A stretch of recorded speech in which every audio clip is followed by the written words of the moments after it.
over there. So a few of us are going to get over, are going to go and head over there to support the rally for our brother, because we're not there for no other reason, but we're there to support our brother Hodge. That's what we're there for. So we are going to go support him. We're not there for no other reason. So we're there for our brother. Just in case, we can't let this go on any longer.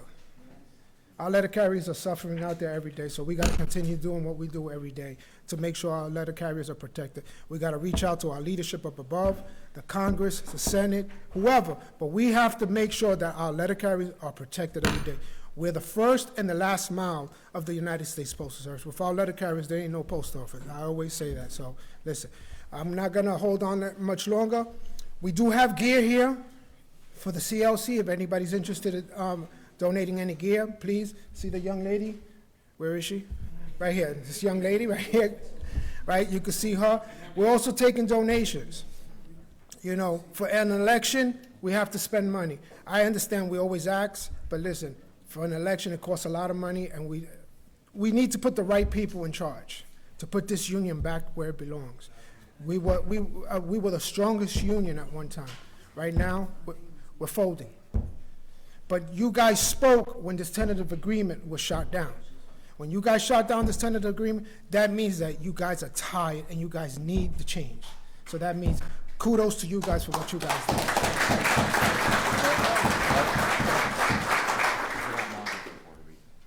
Oh, I do apologize. Where is she? All the way in the back. All the way in the back. One of my favorite, you know, my hometown, we got the president from Puerto Rico, Margaret Hall, please.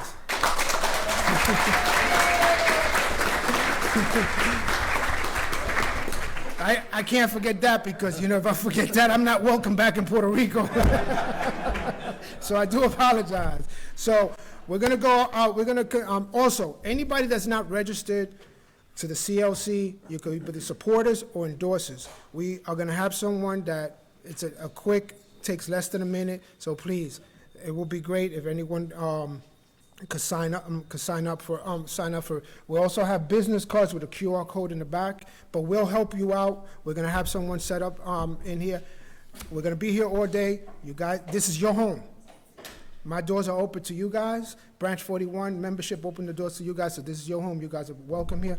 So without further ado, James, do you want to talk a few minutes? So our future president, James Henry.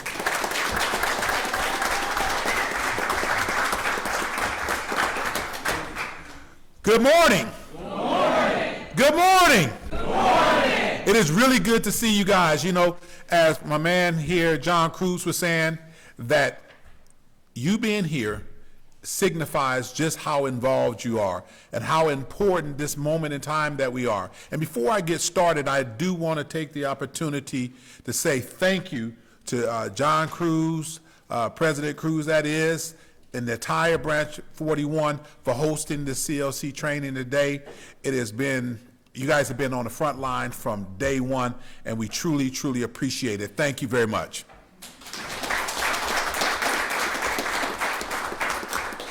You know, today is focused in on training.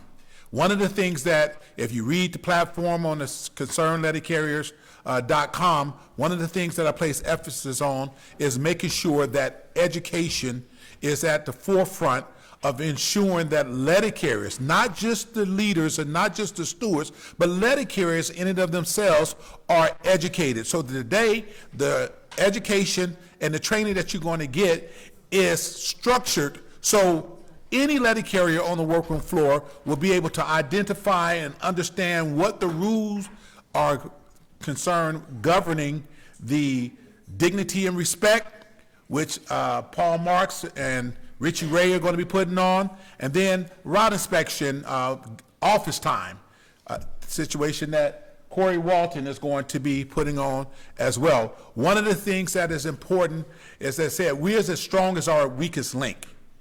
Everyone needs to be educated, because why? I am a firm believer that the next person up is not the way that it should go, the way that it has been seemingly historically over decades. It should be the best person up that's up. Everyone should be competitive should a opportunity for upper mobility arise in the union. So everyone have access to being able to have a voice and have input and have an opportunity to actually work towards the betterment of letter carriers. And like I said, just your very participation today is showing up. You could have been anywhere else today. It's a holiday weekend, and most of you, if not all of you, was out working yesterday, and we in New York and New Jersey area, you was out in inclement weather, but yet you still got up today and came out here early, and I want to say thank you, thank you, thank you very much. Let's give yourself a hand.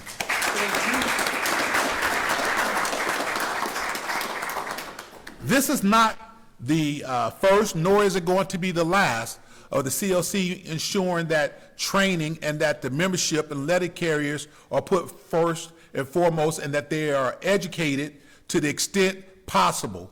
So when you hear about future trainings, please continue to register.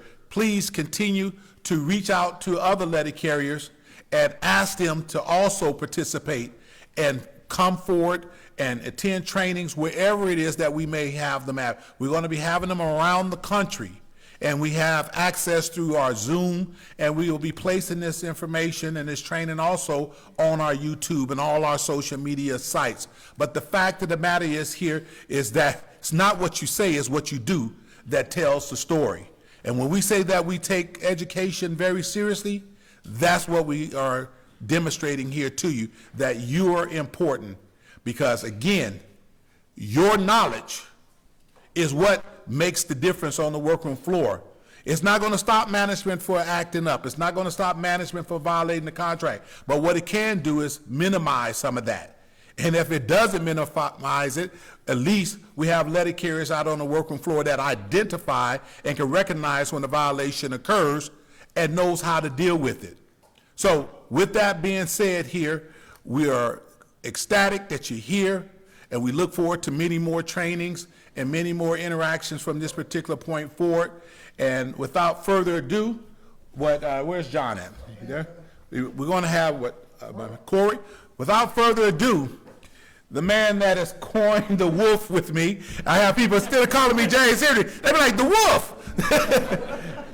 My good friend here, Corey Walton, is going to come forward, and he's going to present a class to you. Take care, and God bless you. We'll see you a little later on, all right?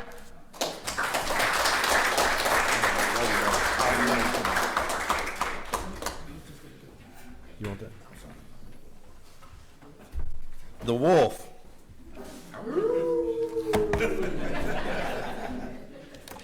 Everybody asks why I gave James that nickname, the wolf, because the wolf is the smartest predator there is the apex predator. And so anybody who wonders why it's the wolf, that's why. To me, James is the apex predator.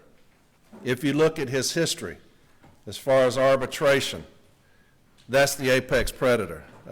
So that's where that came from, is when I heard that Lou was stepping aside. As an advocate myself, you know that name, James Henry? It's legendary. And so that's where the wolf came from, just in case you didn't know. All right. But it is the most intelligent predator out there. And I put James up against anybody. That's the reason I'm on this ticket, is because I think he's the baddest son of a bitch going right now.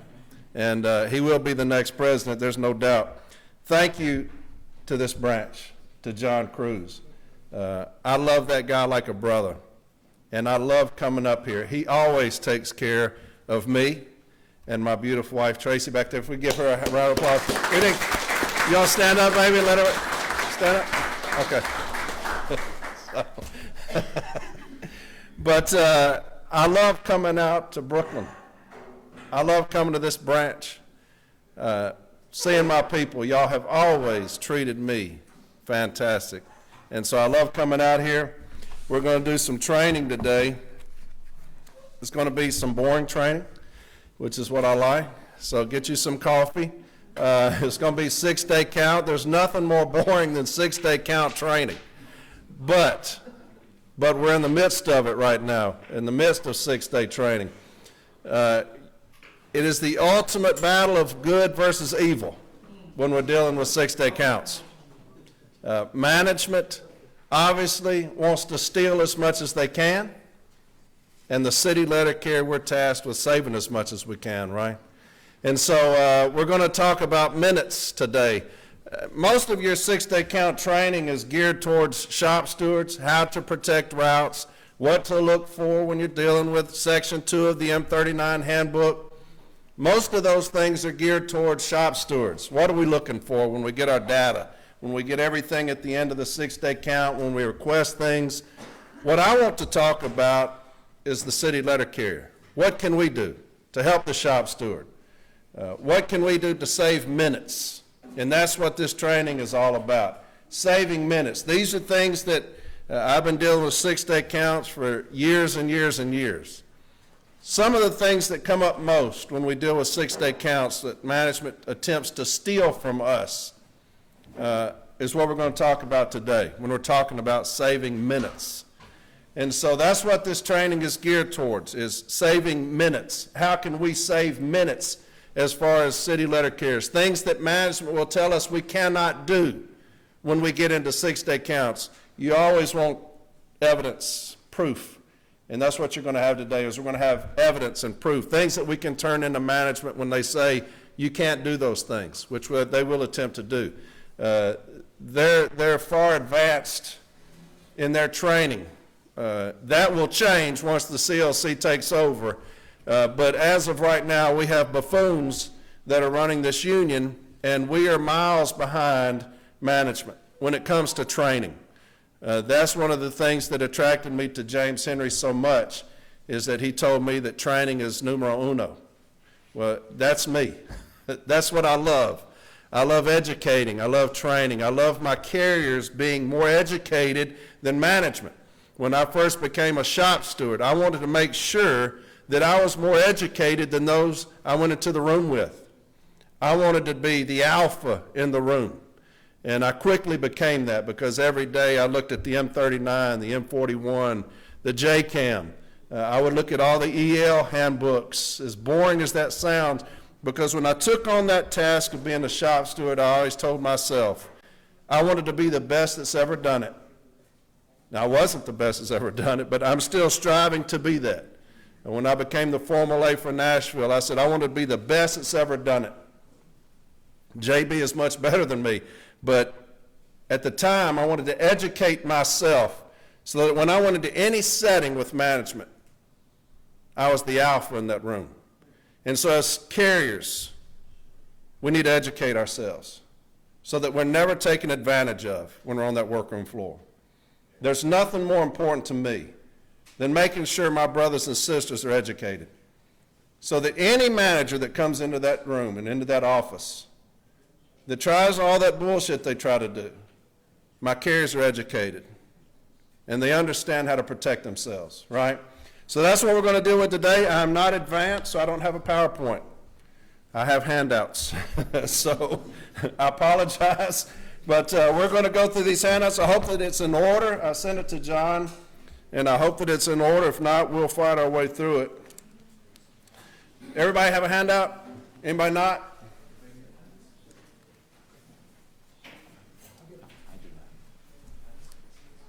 Do we have any more?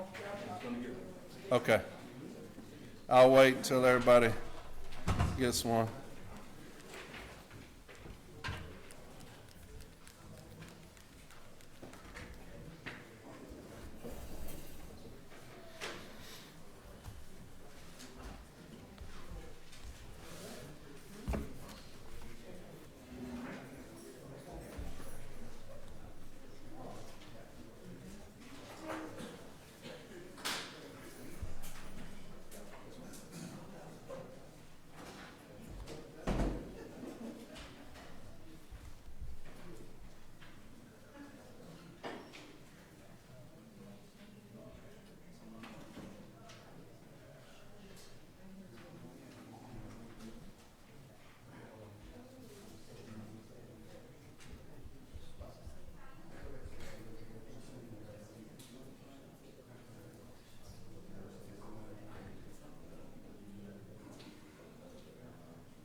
right, we ready? We waiting? Still waiting?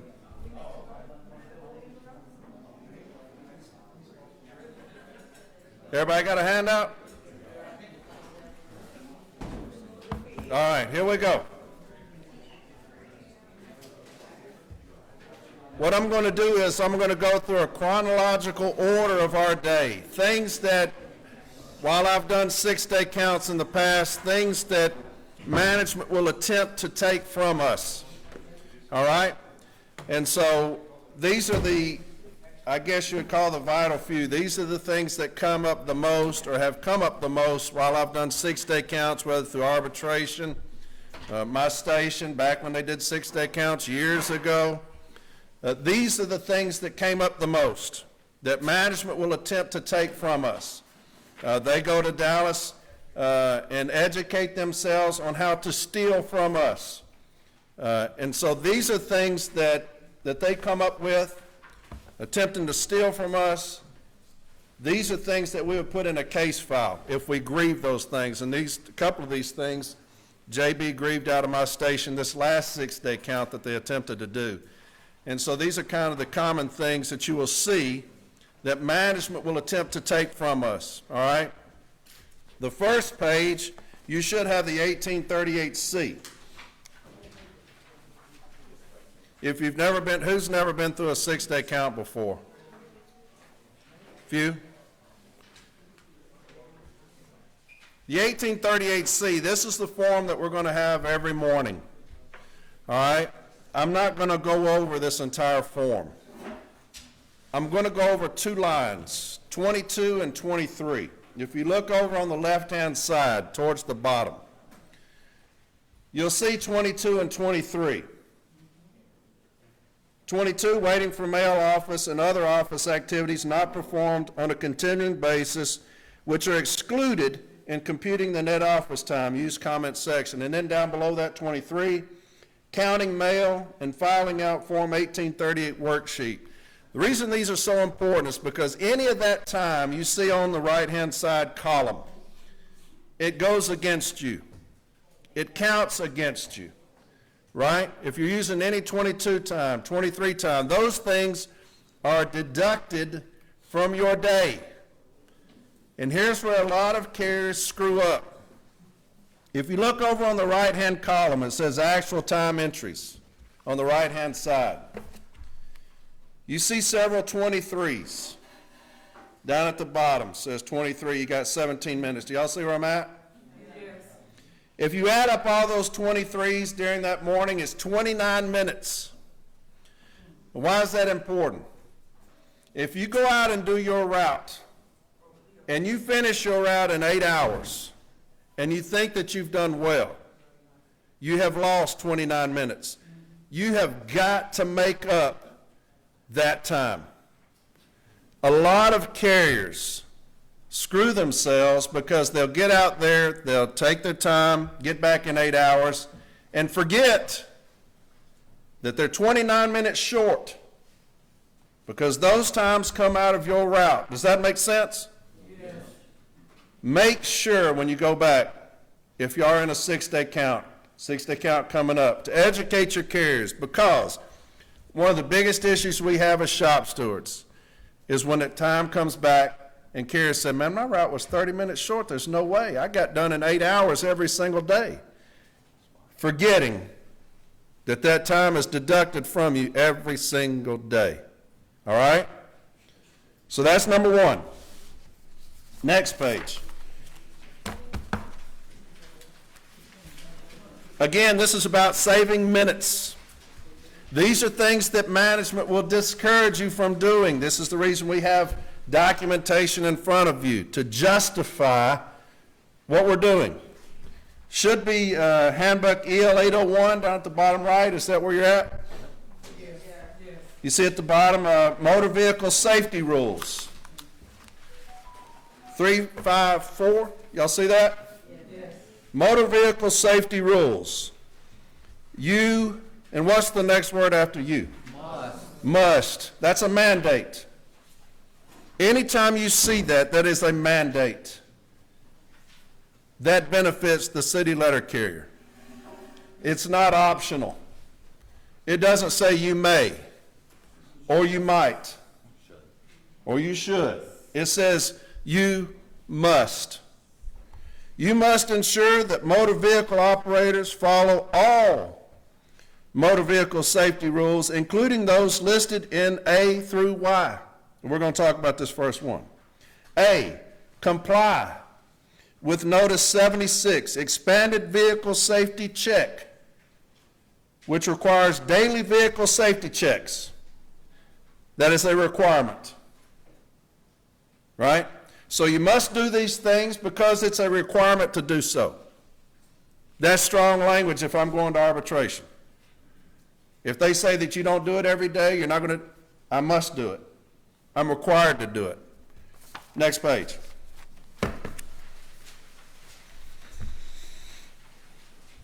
Does it say 83 vehicle assignment procedures at the top? Yes. Good, we're still on the same page. Let's go down to inspecting vehicle, 832. 832.1. Inspect vehicle as described on Notice 76, Expanded Vehicle Safety Check. See Exhibit 832.1 for deficiencies, body damage, or inoperable items. See 842 for reporting defects. So Exhibit 832.1. Let's go to the next page and see if we got 832.1. Doggone, we do. We do. We got it. We got it right here. This is what you must do every single day. Why? Because it's a requirement to do so. I just read you the language. If management attempts to come back and say, hey, you've not done that every day. Hey, I must do this. It's a requirement for me to do so. You have the language in front of you now that you'll hand them to say that. We must do it. It's a requirement to do it, so I'm going to do it. If they tell you not to, you have the language here. It's going to be under Article 19 when we file that grievance, right? You're going to incorporate EL 801 and all these other things that we have. Let's go down through this vehicle safety check together. This is what you're going to do every morning. A lot of times management will tell you you've got 3 minutes to check your vehicle. Now let's see if we can do these things within 3 minutes. That's the reason it pisses me off when I see these memos like 1983 that put averages on things that have no average, like loading our vehicle, delivering a package. If it takes what it takes, it cannot have an average. But yet, that's another story. This is one of those things that has no average. There's no set time. If management says, hey, you got 3 minutes, no. There's no set time for this vehicle safety check. Some vehicles are in the back rear parking lot. Some are right up front. So it takes what it takes. And when it takes what it takes, you cannot have an average. All right, so here we go. You're going to get your key, and you're going to start walking to your vehicle, however long that takes. So you're going to walk out to your vehicle, and this is what we're going to do every morning, especially on a 6-day count. And see if you do these things every day. 1, look under body for oil and water leaks. Y'all do that? It's a requirement to do so, right? We must do it, I just told you. 2, inspect 2 front tires for inflation and wear. 3, check hood latches. Everybody do that every morning? We got some issues, brother. Huh? 4, check front for body damage. You do? Oh, okay. 5, check left side for body damage. 6, check left door lock. 7, check for rear end leaks. 8, check all rear tires for inflation and wear. 9, check rear for body damage. 10, check rear door lock. 11, check right side for body damage. 12, check right door lock. 13, Open door and move into driving position. 14, start engine. If in enclosed area, wait until after step 21. So 14, we're going to start our engine. 15, with assistance. So now I'm going to need the person next to me to come over and take their time to help, right? That's what it says. So if anybody's out there observing us and I say, hey, what are you doing? Hey, it's a must, it's a requirement. I need assistance to check these things. So now I'm going to help my counterpart over here on the right or the left get them some extra time. Because it's all about minutes, right? Everything is about minutes, saving minutes. 15, with assistance, adjust pot lid and left front mirror. 16, with assistance, check headlights, tail lights, brake lights, four-way flashers, and directional signals, front and rear. Now just stop at 16. Have we passed 3 minutes? Yep. We're on up there, right? We're on up there.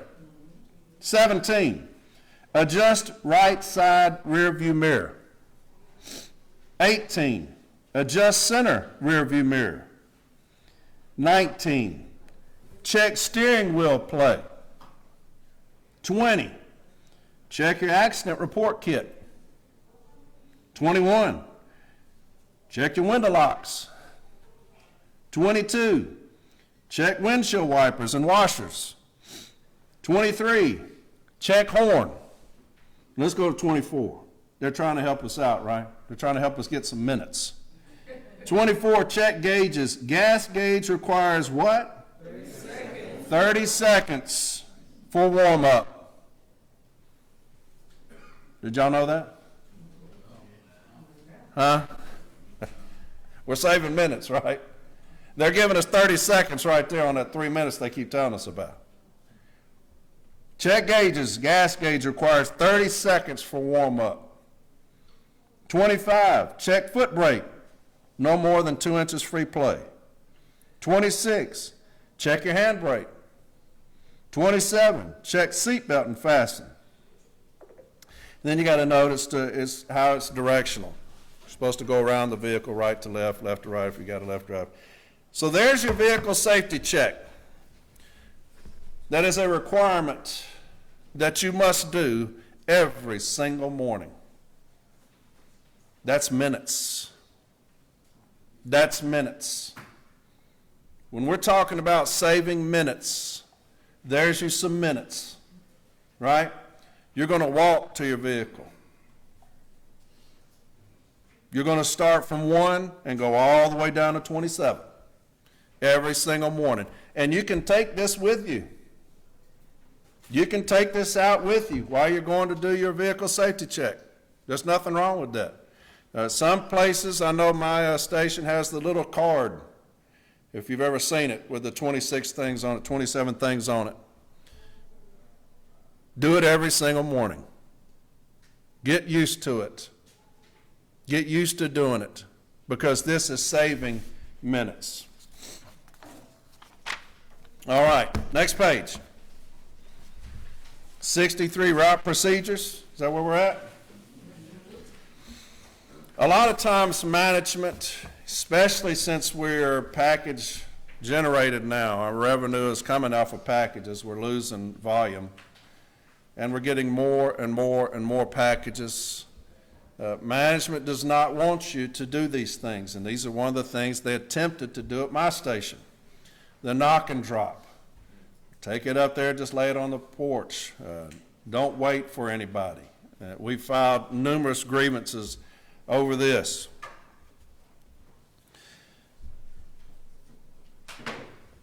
This is the delivery of parcels.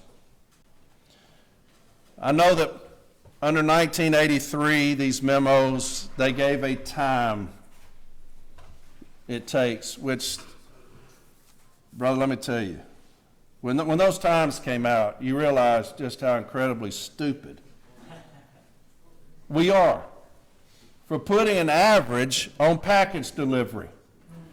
You've got to understand that this is where we're headed as a postal service, is package delivery. If anything, you don't give management that door.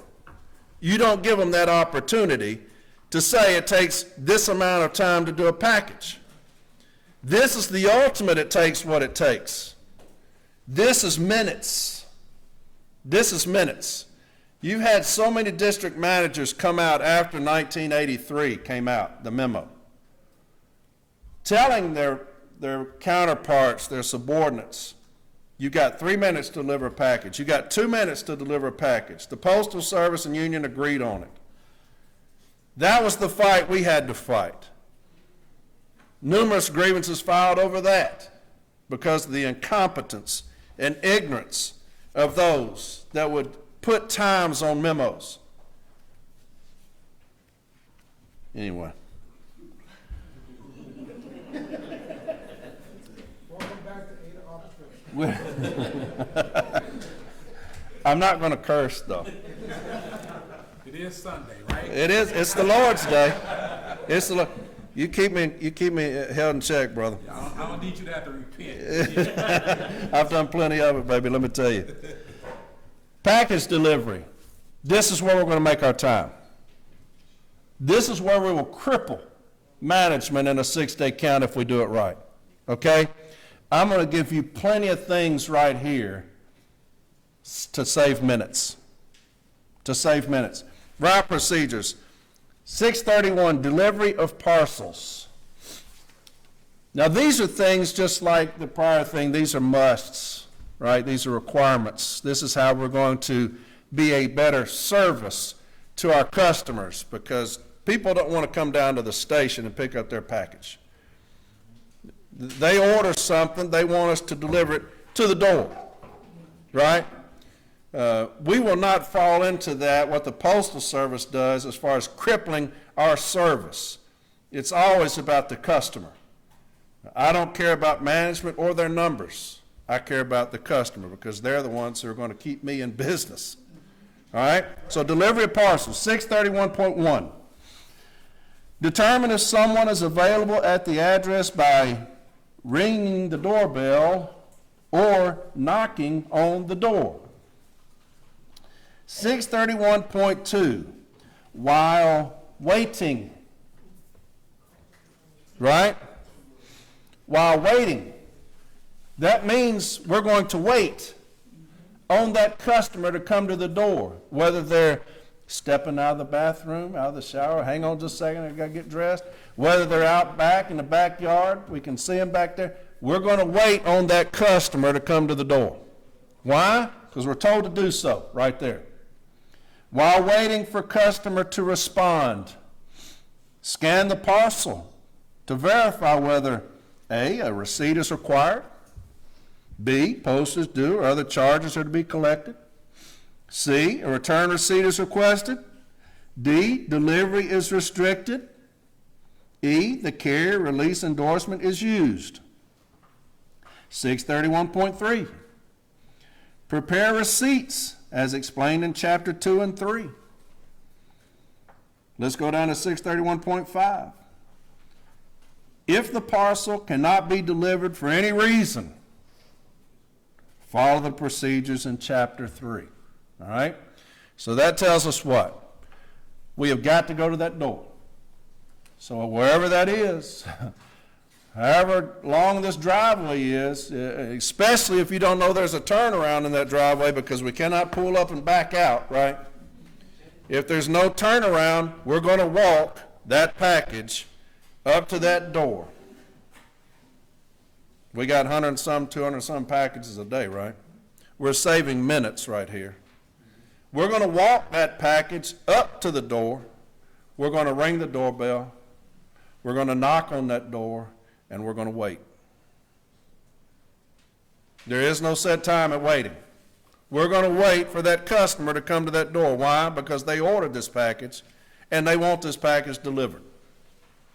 Management would have you just scan all of them, no access, and leave at the station to steal that time from us. Because to them, it's all about thievery. It's all about stealing from us. And this is how we keep them from doing it. Next page. Section 3, we're in section 3. Does it say motorized routes and then flat mail parcels? Is that where we're at? Huh? Page 46. Is that it? Okay, page 46, handbook M41. Everybody with me? Okay. This is our handbook, handbook M41. This is our handbook. Let's go down to parcels, 322.3. 322.31. Load parcels directly into the vehicle from hampers or sacks. Normally separate the parcels in delivery sequence. Make a mental note of the first parcel delivery point. When this parcel has been delivered, make mental note on the next, and so on, until all parcels have been delivered. For any parcel that does not fit into the customer's mailbox or parcel locker when available, an attempt to deliver what? Must. Right? That's my favorite word. Must. That is a mandate to us. Again, does not say might or may or should. An attempt to deliver must be made at the customer's door. That's strong language to support our position of how that package is supposed to be delivered, right? This is our handbook and it has not been amended or altered. This language is still effective today. An attempt to deliver must be made at the customer's door. Any attempt by management to have you do anything other than that will be met with a grievance under Article 19 via this section of the M41 handbook. Okay? This is a crippler to them if we do it right every single day. So if that package doesn't fit in the customer's mailbox or parcel locker, we must take that package up to the door. If no one is available to receive the parcel, follow the procedures in 322.311, which is right below that, and 322.312. So let's go to 322.311. When the carrier is authorized to leave parcels, A, uninsured parcels or parcels that do not require a signature may be left in an unprotected location such as a stairway or uncovered porch when the mailer participates in the carrier release program by endorsing the parcel carrier leave if no response. Or the addressee has given written directions for an alternate delivery location. PS Form 3849, delivery notice, reminder receipt with the "it is located" block completed, must be left in the mail receptacle, notifying the addressee of the mail left in the authorized alternate location. Next page.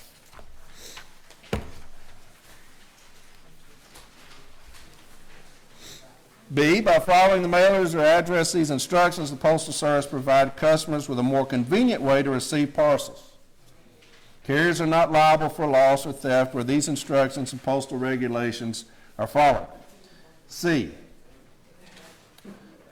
mailers who participate in the carrier release program understand that there are unsecured areas where the Postal Service will leave parcels and also that carriers will leave packages without protection from inclement weather. Here's the most important thing, 322.312. Is it off? Is it backwards? Okay, it should be page 47. Okay. Did I just read all that and y'all weren't even with me? Y'all know, somebody got to tell me before I speak for 15 minutes. Y'all on page 47? Everybody with me? Good. That always helps when y'all are with me when we're reading a lot. Y'all see 322.312? Okay. When the carrier is not authorized to leave parcels? Y'all with me? All right, here we go. This is the most important thing.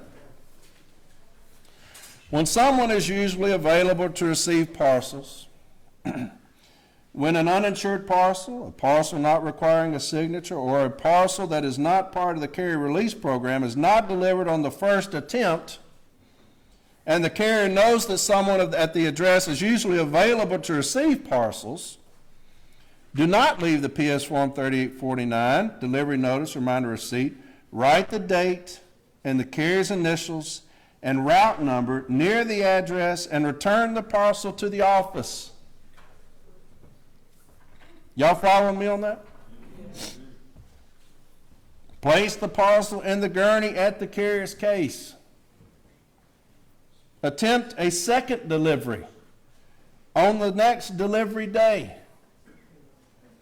If the parcel is not delivered after the second attempt, complete and leave the PS Form 3849, legibly endorse the form with the following information. So, we're going to get a 2-for-1 on this same package. Right? We're going to get double the time on this one package. We're going to attempt it the first day. If they're not there, we're going to follow those instructions right there on how we're going to fill out that leave slip. We're going to take it back and we're going to put it in a hamper by our case. And that same package will go out the next day. And we're going to try it again. Okay? That is minutes. That is minutes. What if I've got 50 packages that didn't fit? Hours. Right? Hours? We're getting into hours? Yeah. These are things that are requirements of us. We didn't write the M41 handbook. Management wrote that for us. We had nothing to do with the M41 handbook. Nothing.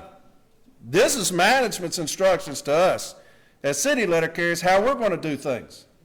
This is our handbook. And they're telling us that we're going to get 2-for-1, 2 for the price of 1, plus $1. Y'all remember that old commercial? Was that shoes? Was that shoes, baby?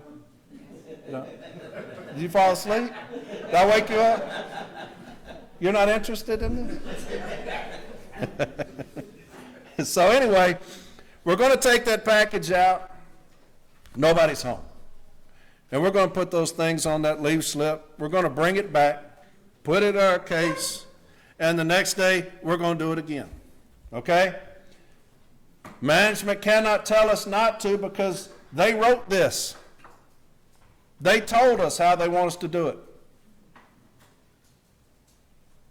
The M41 is still just as important today as it was when they wrote this all those years ago.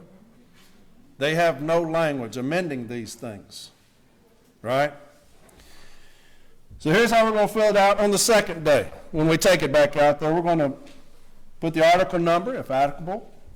We're going to put the date, the sender's name, the type of mail, the article requiring signature at time of delivery, addressee's name and address, amount due, date and time customer can pick up article at the post office.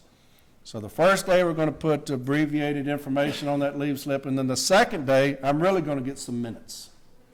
Because I'm going to put all that stuff down on that leave slip, on that parcel leave slip, okay? B, when someone is not usually available to receive parcels, when no one is available to receive the parcel, the carrier knows that someone at the address is not usually available to receive parcels, or the parcel is insured, requires a signature, or is not part of the carrier release program, complete and leave PS Form 3849 after the first attempt. Now, how many of y'all know if someone is available? I don't. I have no idea. So I'm always going to use that first one, A. Right? Because I have no idea who's at the house every day. I don't know. So let's use A every single day. All right? Next page. Should say 3 on route at the top. 3 on route at the top. 45.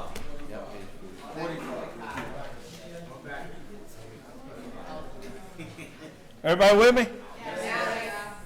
All right, 3 on route. Page 45. We got 2 parts here, but I'm going to touch on both of them. One, we got parcels again. 321.4. This is on foot routes. This is me. I've got a walking route. On foot routes, 321.4. Place mail well into receptacle. If a rack is available for magazines, place them in the rack. Do not place fingers in the door slots.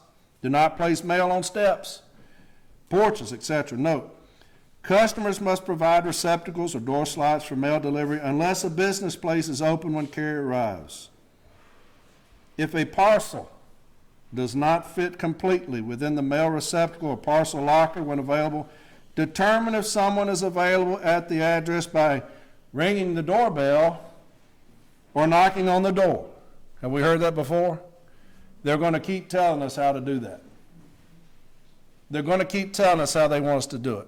We're going to go up there and attempt that delivery at the doorbell by ringing the doorbell or knocking on the door. If no one is available to receive the parcel, follow the procedures in 322.311, and we just went over that, okay? So there's your parcel delivery. There's how we're going to save minutes. We're going to get minutes. We're going to gain minutes. Because where is this company headed? Parcels.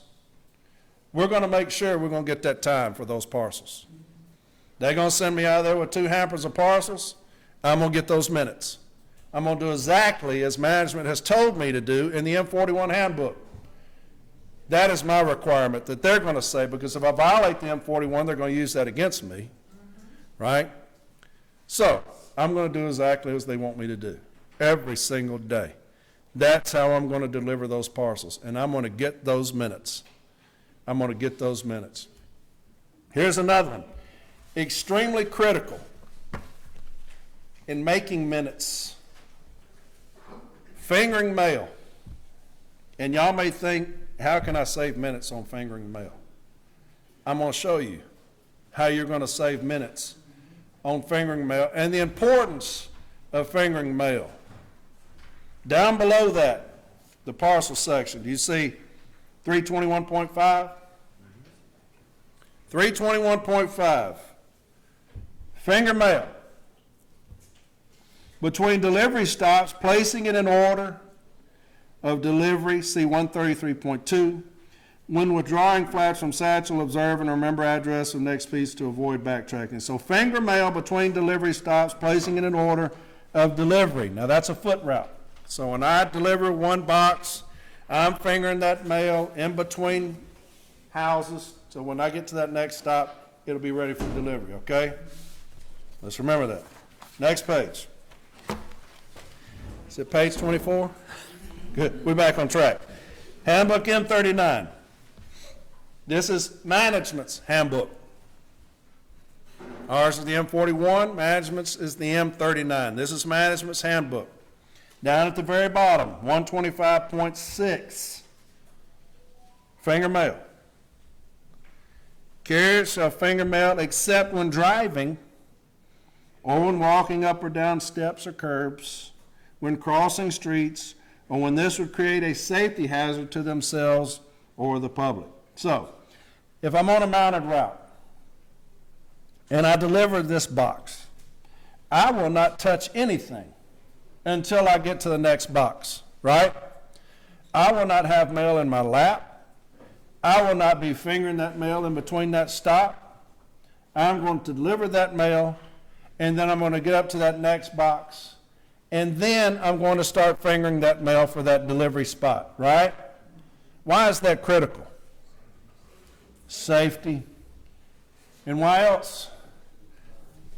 Because, am I that bad? Okay, thank you, brother. I appreciate it. When I verify the address, because I am to verify that address before it goes into that customer's box, right? To make sure that the mail I put in there is theirs. It's not a markup, it's not a forward. I'm going to verify that address on each single piece, even the mail that I have stuck and have pulled down myself. This does not talk about fingering DPS. This says finger mail. That mail that I have stuck is mail. And so when I get out to the street and I go to a box and I have my DPS and my flats and whatever else I stuck, I'm going to verify each piece of mail.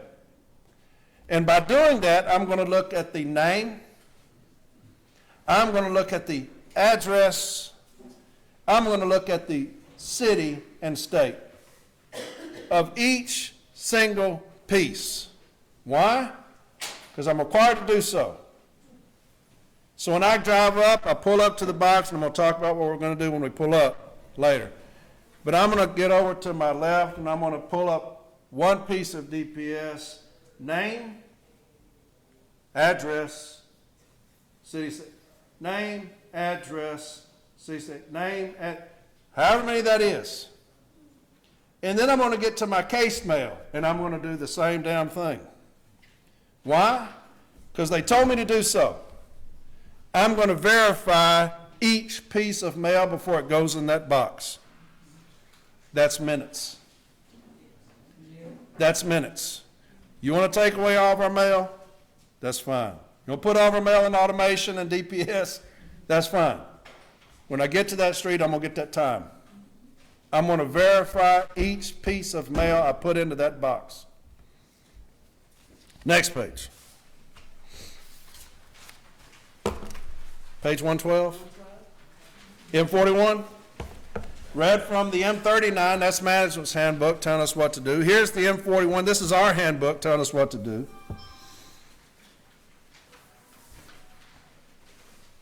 Again, it does not say DPS, right? We're talking about all mail.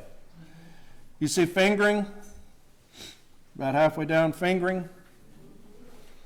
The final separation of mail for the next several stops and verification of the address before delivery. There you have it. How do I verify an address if I'm not looking at it? If I'm not reading it? That's every piece. Even that mail that I have stuck. That's every piece of mail that goes into that customer's box is going to have that address verified. That's name, address, city, and state. Right? That's verification of the address.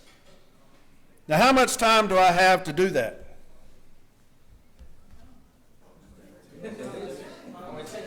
There's no time. It takes what it takes. This is the honest to God's truth, and I put it up on an episode of mine. I had a carrier, his name was Coy Dickey, years ago. This is back when we got flats. My station used to get flats. We'd get about 20 feet of flats a day. And so Dickey would take his time. And so what management would do is they would have someone stick his flats while he was out on the route. And then the next day he would come in, they would have each stop banded. Each one rubber banded. It'd be about that thick. And they would go with him. And they would say, you need to pick that bundle up and put it in the box. And he would say, I need to verify each address. This guy, and it's in the grievance I put up on the episode, 4 minutes a box. Wow. Think about that. Just do a minute. 4 minutes a box. And they try to get him to stop. I grieved that, and he won. Why? Takes what it takes. Takes what it takes. Whoever's listening, that's why we don't put times on memos. There is no average for it takes what it takes. There's no average. It cannot be an average if it takes what it takes. You set us up for abuse when you put times on memos because it takes what it takes. That protects me. To hell with management, I don't care about them. I care about my brothers and sisters out there trying to survive in this environment with it takes what it takes.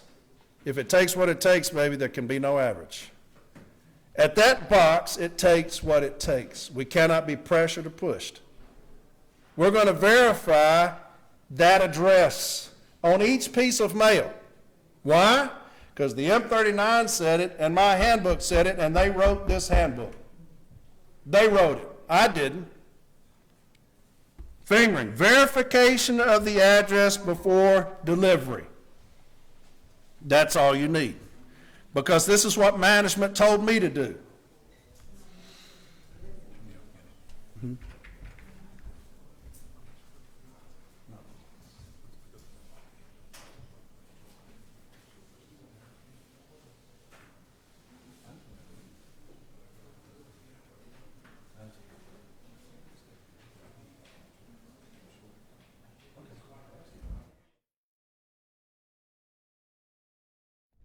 Hello again. Are you guys enjoying this so far? Yes. All right. My man here said earlier, that this may be a boring subject. A lot of times it may not be what happens when you don't have a sexy subject to speak? You get a sexy person to get up and get a class, right? Why did you do that?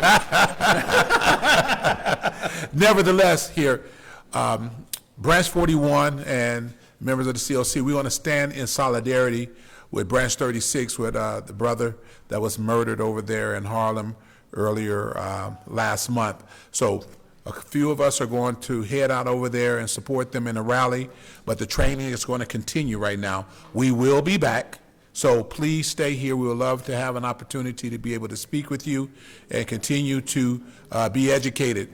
It is going to continue on here with this great information for you, and everyone here is going to be edified just by the knowledge that you're receiving right now. So forgive us for a moment. There's going to be a few of us that's going to head on out, but we will be back, okay? All right, excuse me. Y'all go ahead and take 5 minutes. We'll be back. Get 5 minutes, go use the restroom, whatever you got to do while they head out.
All right. Watch it back later. Play it back. Huh? So whatever I miss, I'll play back the video later. Okay.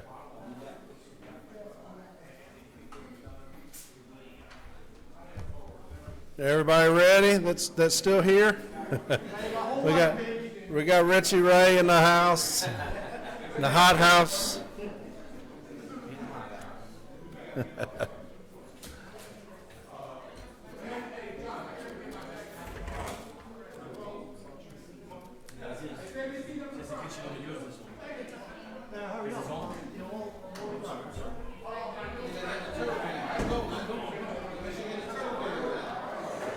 All right, are we ready? Here we go. Going to finish it up. Give me a plug, man. Give me a plug. Still in the house. Don't forget to stick around for Paul Mark. Yeah. Thank you, sir. All right. We're talking to the right side now. That's the only people left. Right side here. And switch.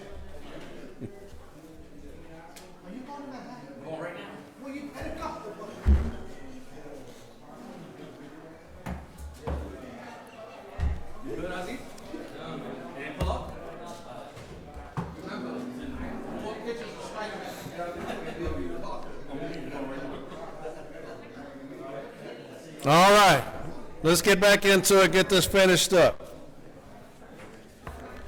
So M41,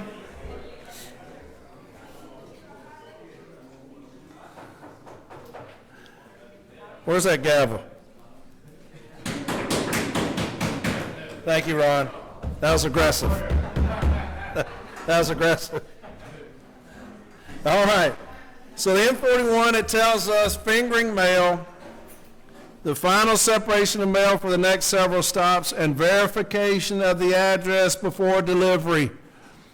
That's the most critical thing. That supports our position if management attempts to do like they did Mr. Coy Dickey. We have the right to verify the address on each single piece of mail, all right? Motorized carrier fingers mail as he walks from the vehicle to a house, or if the delivery is at a curb box, he fingers the mail in the vehicle before placing it in the box. We do not finger the mail in between stops on motorized routes. Okay? Next page. Does it say 17 at the bottom? Nice. This is the EL 801. This is out of the EL 801, in case y'all have not frequented the EL 801. Love the 801. It's a good one, ain't it? It's a good one. It's a good one. Fingering mail. 3-3.2, fingering mail. Instruct carriers not to finger mail when driving. And believe it or not, that's a big problem we have. Carriers, for some reason, like to finger that mail when they're driving in between stops. I don't get it. You're taking time, precious minutes. Instruct carriers not to finger mail when driving, walking up or down steps or curbs, crossing streets, or any time fingering mail would create a hazard to the carrier or to the public. See Exhibit 3-32. It is equally important to caution employees that sorting or reading addresses while a vehicle is in motion is prohibited and cannot be allowed under any circumstances. I'll read that again. Because we're trying to support our position that each piece must be verified before it is placed in that box. He said it is equally important to caution employees that sorting or reading addresses, that's the verification of the mail, right? Reading addresses while a vehicle is in motion is prohibited and cannot be allowed under any circumstances. The carrier must stop the vehicle properly and put transmission in park before attempting to put the mail in order. Did y'all hear me? The carrier must stop the vehicle properly and put transmission in park before attempting to put the mail in order. This is the EL 801. Next page. Hopefully it's page 21 at the bottom.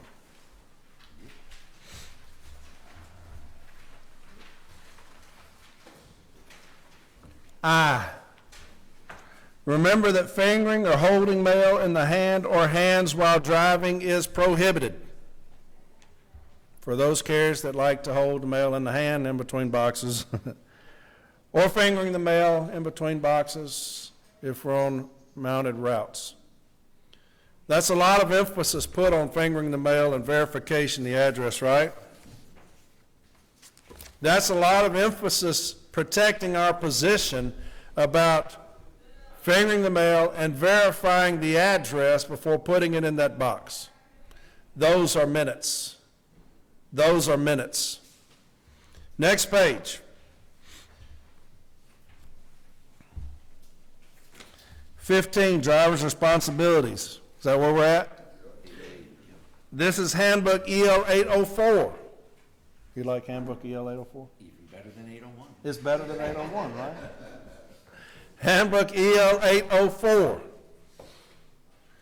This is one of the more critical ones we will deal with.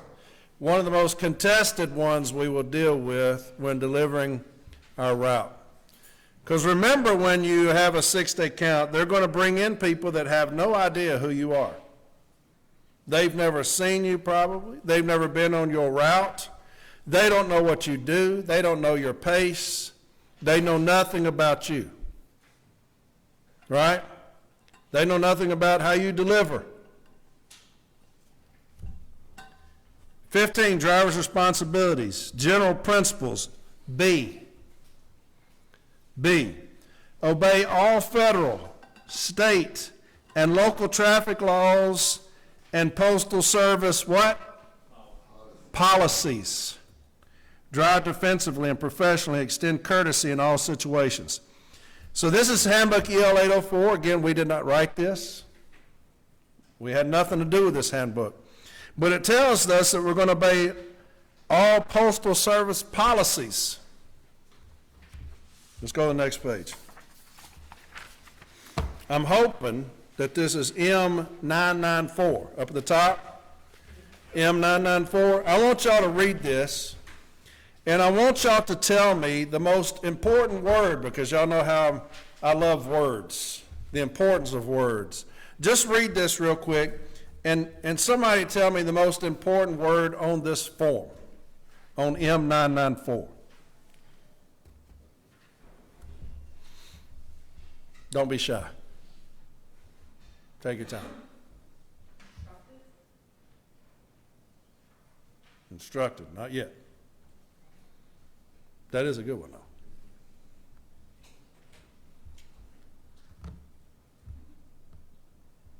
Yes, sir. Shall follow the procedures. Nope.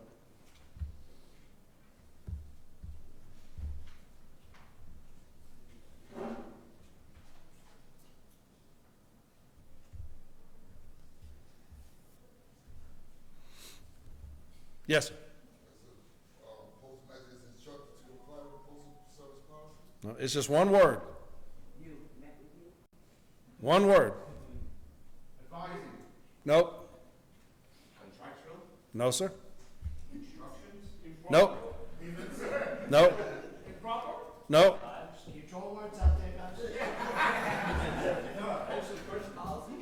What? Postal service policy. Policy. Bing, bing, bing, bing, bing. Policy is the most important word on this form. Because what did we just read? Obey all postal service policies, right?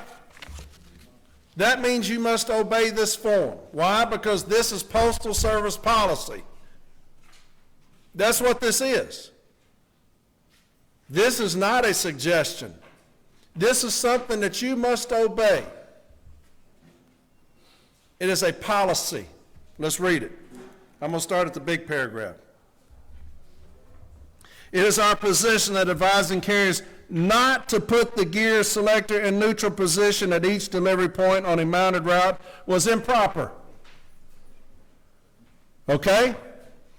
So if you're out delivering your route and anybody is riding with you and tells you not to do so, they are in violation of Postal Service policy. That is a grievance. It doesn't matter if you just started it tomorrow. Corey? Yes. So there are 5 spots left in the van for anybody that wants to go to Manhattan. Okay, but you're gonna miss my presentation, but. Now you can zoom. You can zoom it, yeah. So just wanted to let you guys know. If anybody wants to split, five left. All right? Good. So it doesn't matter if I did it yesterday or if I've done it 20 years or I'm deciding to do it tomorrow. They cannot tell you not to. It is Postal Service policy, right? Let's go on. U.S. Postal Service policy. Now we got to obey Postal Service policies.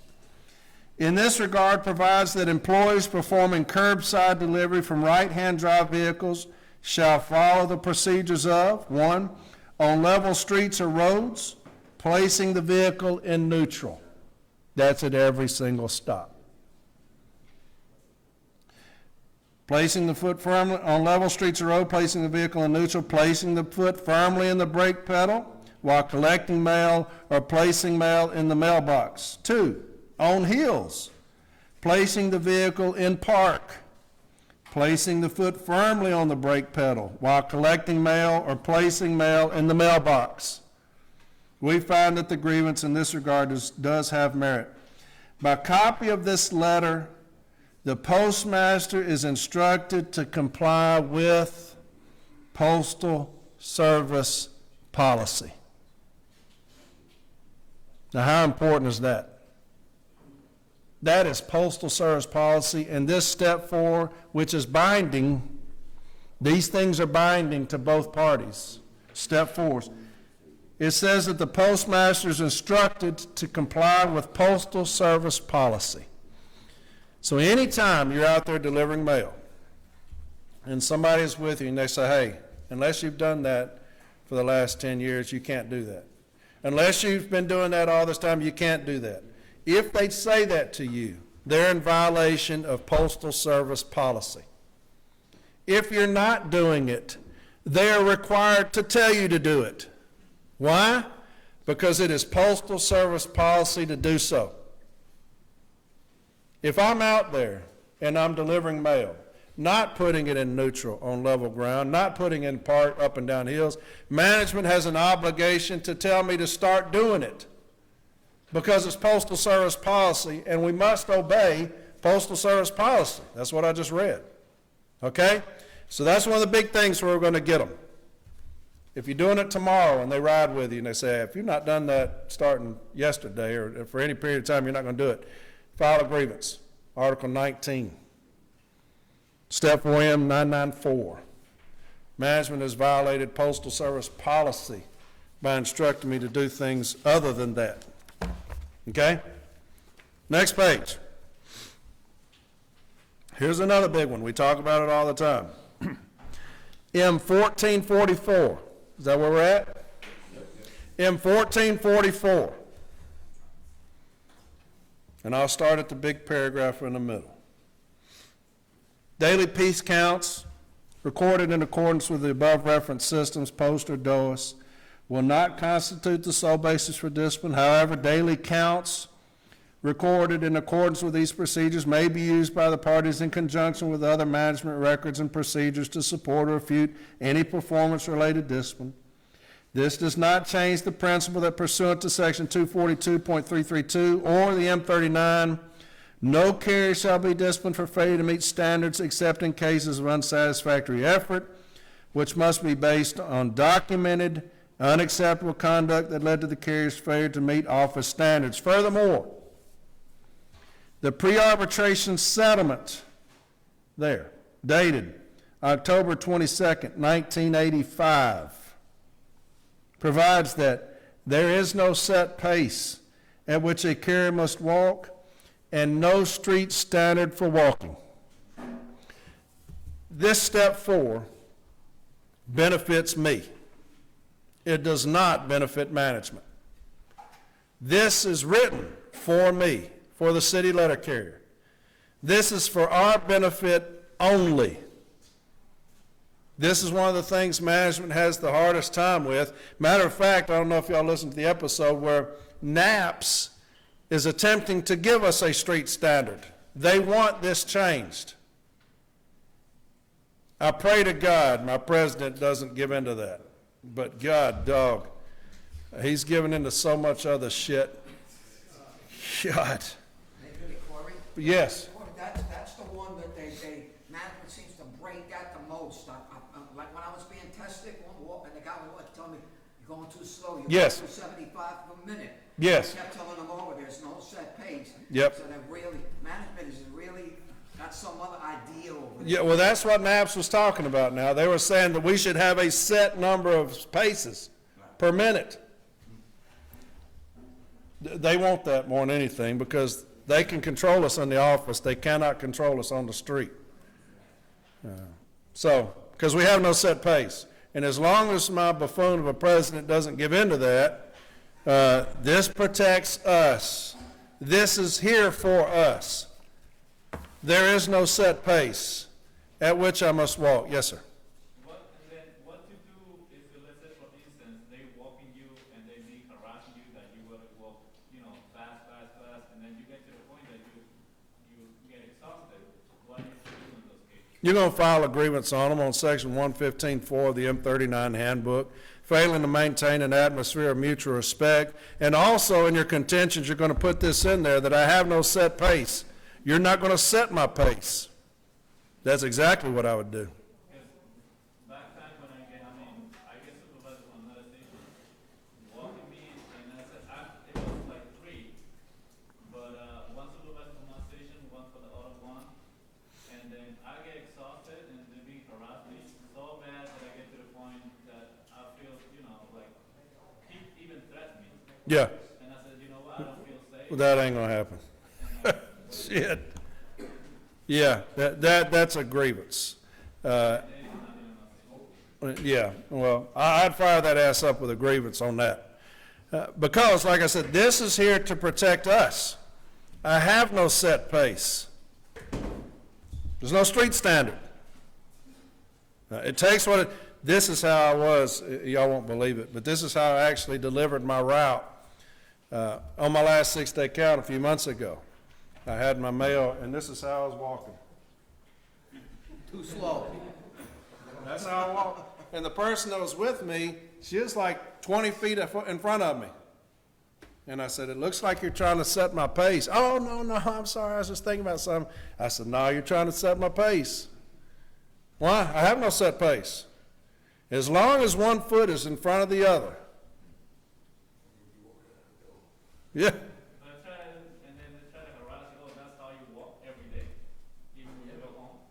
Ain't none of their fucking business how you walk every day.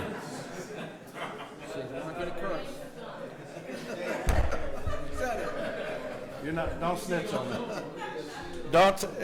James, I hope you're not watching this on Zoom. That's on me. I'm gonna say it, what are you saying, Hail Mary?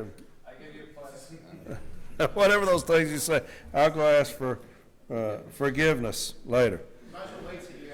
Exactly. Just keep us. There you go. There you go. Look here, man. This benefits me. Management hates it. I can't help it. This benefits the city letter carrier. I have no pace, and you will not tell me I do, and you will not set one for me.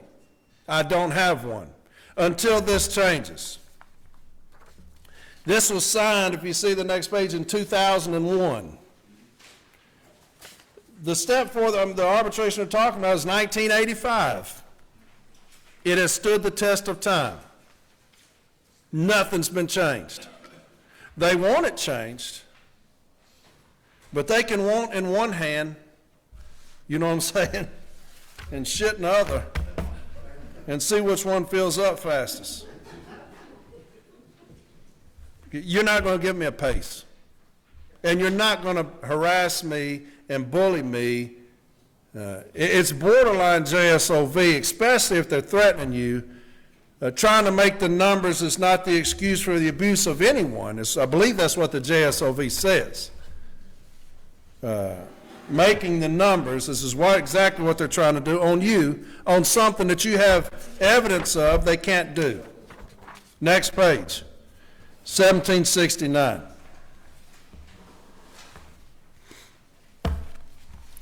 You see at the bottom, and this one was signed in 2011. The paragraph in the middle, let's go to the last sentence. Furthermore, y'all see where I'm at? Furthermore, as stated in the agreement for case, same case, there is no set pace in which a carrier must walk, and no street standard for walking. Now here we have one 10 years later, right? Saying the same thing as was said to us in 1985. This would go in my grievance. If anybody is trying to tell me to do anything different than this, these are binding. In arbitration, an arbitrator is bound to this language. He cannot alter this language. He cannot overlook this language. Both parties are bound by this language. Okay? Next page. Does it say page 58? Handbook M41. Here's another problem that we ran into in our 6-day count. And this is what JB put in the grievance when he grieved it. Is what do we do with mail when we get out on the route, we go through our DPS, we got markups, hold orders, things that aren't ours, this goes to some other route, some other station. What do we do with that mail? Management was attempting to tell us that you had to separate that on the street, and when you come in, you're going to place it in these receptacles because they have no idea who I am, my station, that we've already grieved this how many times. We've already had this settled, and so JB just grieved a non-compliance. They had to sign off that they would quit instructing my carriers to do this. But what do we do with that mail? You see management attempting to come up with red line policies. When you come in, you're going to put the mail at the door. When you first come in, we're going to have these things for you. We don't want you at your case for any amount of time. You see this in 5-minute PM office time, which there's no such thing. So what do we do with that mail? Here's what we do with that mail, okay? Undeliverable items, 36. Let's look at 361, undeliverable mail. Accept all mail handed back by customers and pick up undeliverable mail. If undeliverable, return it to the delivery unit for proper handling. If the mail is misdelivered on the route, see that proper delivery is effected. So, if I'm out on the route, I get a piece that I misdelivered, I'm going to go deliver it to the right spot, okay? But it says return it to the delivery unit for proper handling. What's the proper handling? Let's keep going. It's going to tell us. Handbook M41, page 64. Is that right? Good. 44, undelivered mail. 441, processing undelivered mail. Follow procedures listed in 24 to process forwardable and undeliverable mail. 1, that you didn't process before leaving the office, and or 2, that you picked up on the route. After processing, place this mail in throwback case as explained in 24. So it says after processing, okay? The red line policy wants to keep that out. They want you to just put it in the throwback case, the M3M case, whatever they call it. It says after processing. How are we going to process that mail? What does that mean? Let's keep going. Page 27. Is that where y'all at? 27. Procedures by category. 242.1 letter type mail. Y'all with me?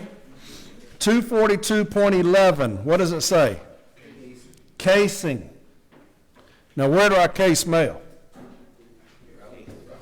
At my case, right?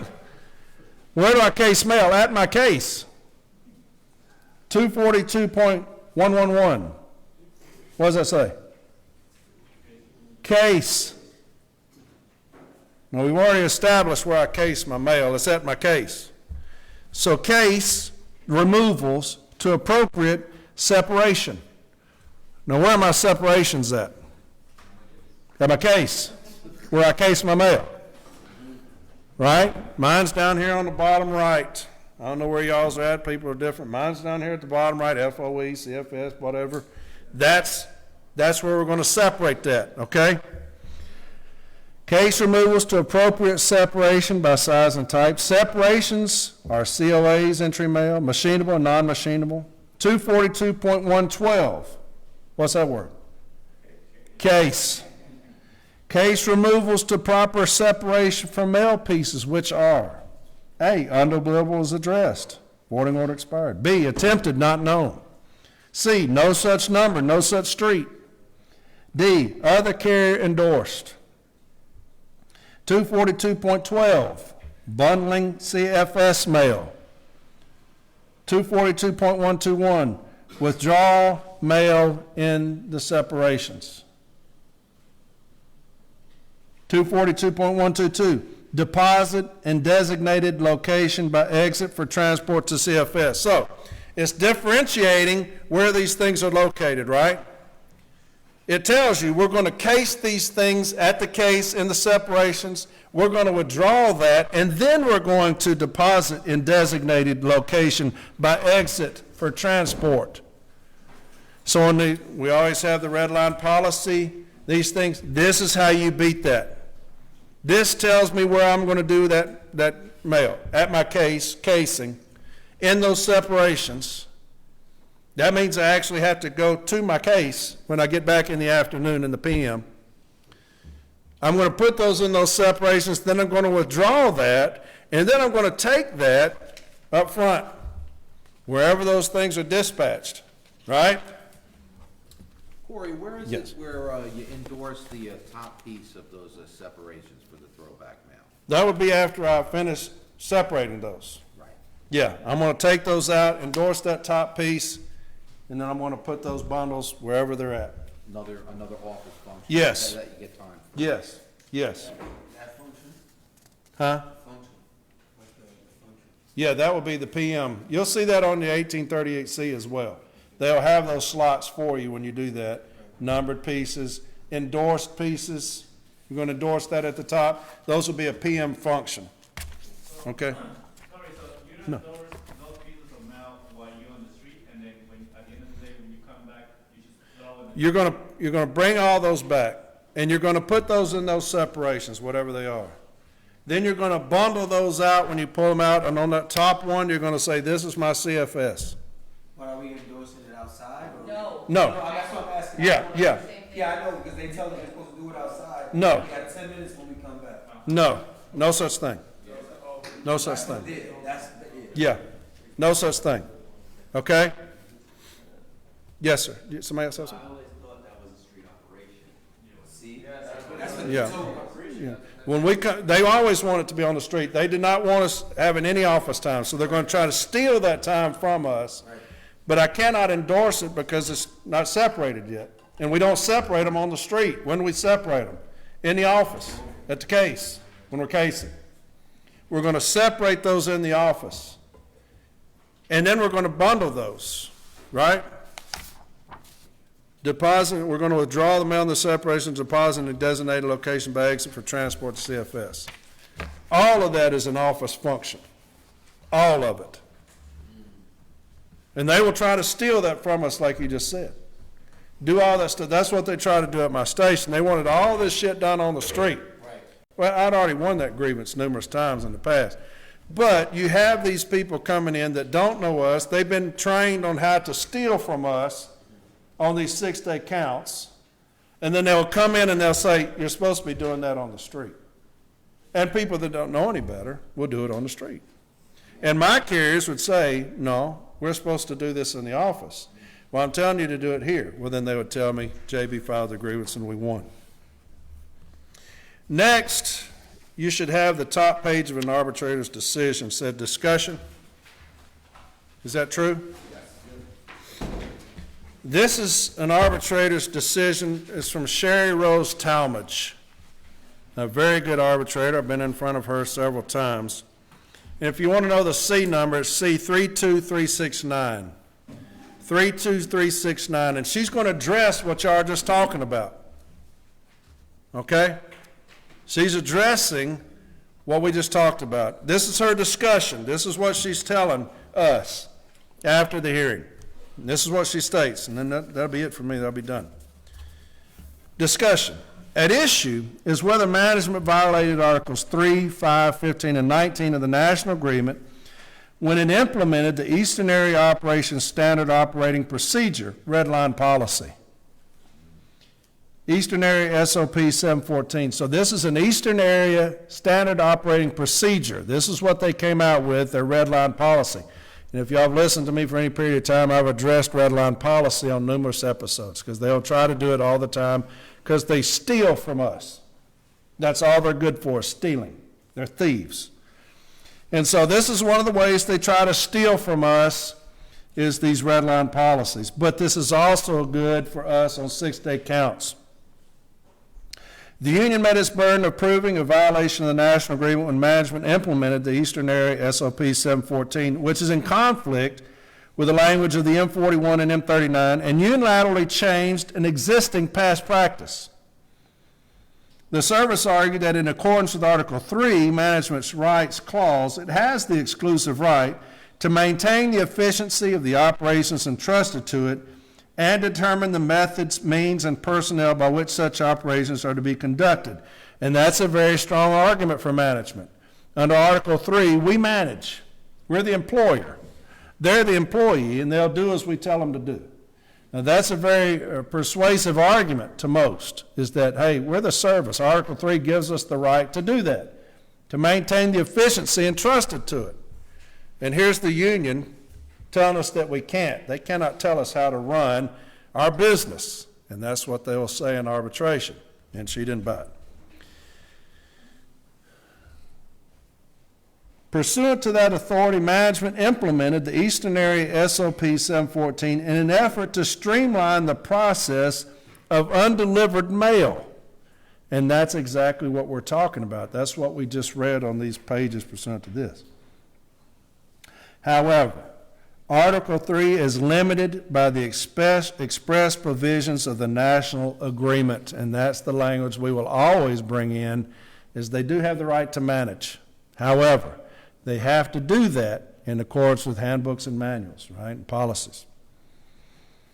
The M41 handbook carries duties and responsibilities incorporated in the national agreement through Article 19. The language of the M41 Section 4 office time return provides 441 processing undeliverable mail. Follow procedures listed in Part 24 to process forwardable and undeliverable mail that you didn't process before leaving the office or that you picked up on the route. After processing, place this mail in throwback case as explained in Part 24, and that's the language that we read earlier, right? After processing, and that's what's going to get them. After processing. Section 441 instructs carriers to process forwardable and undeliverable mail that is brought back from the street per Section 24. Section 24, a subsection of 2, office time preparation applies to the morning AM, casing processing procedures, and afternoon, PM, processing procedures. In the morning, carriers stand at their cases and case the non-deliverable mail into slots labeled undeliverable as addressed, attempted not known, no such number, no such street in CFS. After the carriers process the mail into the case separation, Section 242.121 states to withdraw mail in the separations. And Section 242.122 instructs the carriers to deposit in designated location by the exit for transport to CFS. And that's the language we just read, right? She goes on. Section 441, office time return. which discusses the carrier's duties upon returning to the office, states that carriers are to process undeliverable mail at their case during office time return. And that answered all of y'all's questions. Office time, right? Not street time. We do these things in office time. Now, management always wants us to do this on the street. Why? Because they hate office time. They hate it. Everything you see them do is trying to get us out of the office, our office time. That they completely pulled out of their ass. There's no such thing as an hour office time in any handbook or manual. But they want to steal from us in the office. They want us on the street. 5-minute PM office time. No such thing. But they'll continue to try to beat that into us. Okay? They hate us in the office, so we must fight like hell, no pun intended.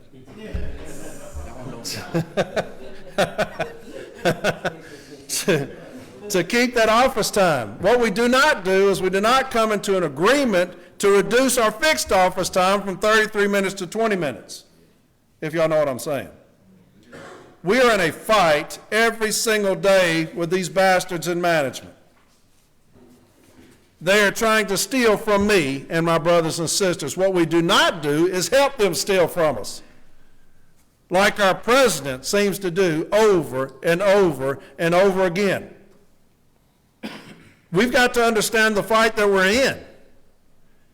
As far as our office time, we do not do things that help management, certifieds in the DPS. That took away from us our office time.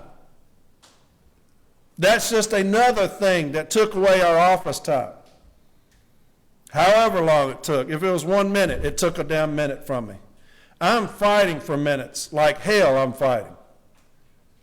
Right? That's for another day. Let's go on. I'll read that again. Section 441, office time return, which discusses the carrier's duties upon returning to the office, states that carriers are to process undelivered mail at their case during office time return. Not on the street. Not on street time. On office time return. And then place this mail in the throwback case. The M41 handbook directs carriers upon returning to the office to return to their case, process undeliverable mail, and then take the mail to the throwback case. I'll read that again, because here's an arbitrator. She's telling you, after she heard both sides, management's compelling argument on Article 3 gives them the right to do this to us. The union coming in and say, hang on, you're still subjected to the rest of Article 3, which means you're going to follow those provisions in the handbooks and manuals. She heard both sides and she determined that the union was correct. The M41 handbook directs carriers upon returning to the office. It does not say while on the street. To return to their case. It does not say to step inside the back dock and put those things in whatever sections management has there for us, which is the red line policy. She says, return to their case. Process. Look up that word. What does that mean? That's where we're going to do all of that. Process. That's what that word means. Undeliverable mail, and then take the mail to the throwback case. The union witnesses testified that it has been the long-standing past practice at the facility for carriers upon returning to the office to return to their case, to process undeliverable mail, and then take the mail to the throwback case. Under the SOP, 714, the carriers are not able to return to their case to reference PS Form 3982s and secure customer hold mail. The SOP appears to conflict with Section 441 because the carriers are not being permitted to process the undeliverable mail at their cases, but rather must place the undeliverable mail in the throwback case as soon as they walk in the office. When management unilaterally implemented the SOP 714, the change in procedure upon returning to the office affected the terms and conditions of the letter carrier's employment when they were no longer permitted to take the hold mail back to their cases, and instead the clerk craft was tasked with returning the hold mail to the carrier's case the next morning. The M39 Management of Delivery Services, K-Hold Mail states, instruct the carrier to place hold mail in a central location only when space is not available at the carrier's case. The language indicates the service's intent for carriers to return hold mail directly to their case unless space is not available at the case to store the hold mail. Under the SOP 714, carriers are no longer allowed to return hold mail to their case. Rather, it is being held at a central location and returned to the carrier's cases in the morning by the clerk craft. So there you have an arbitrator telling you exactly how you're going to perform that. You will not do it on the street. It is no different than an SOP saying that we're going to do these things as soon as you get back. We're going to have those things slotted for you to put there. You're not going to go back to your case. Yes, sir. My question, now we know this, right? Mm-hmm. We return to our case. Yeah. We see this action. Yeah. And we say, no, 10 minutes ago, who should we follow? They'll say 10 minutes, officer. You always, Follow my instructions. yeah, always follow the instructions and then grieve it. You will always follow the instructions. Don't say I'm not doing it because Corey said I don't have to. Follow my instructions and we finish and we get more kids to disobey management and continue doing what we're doing. Yeah. I mean, once they tell you what to do, just do it. And you can tell them, you know, if you can show me that, I would appreciate it. They're not going to be able to show you anything.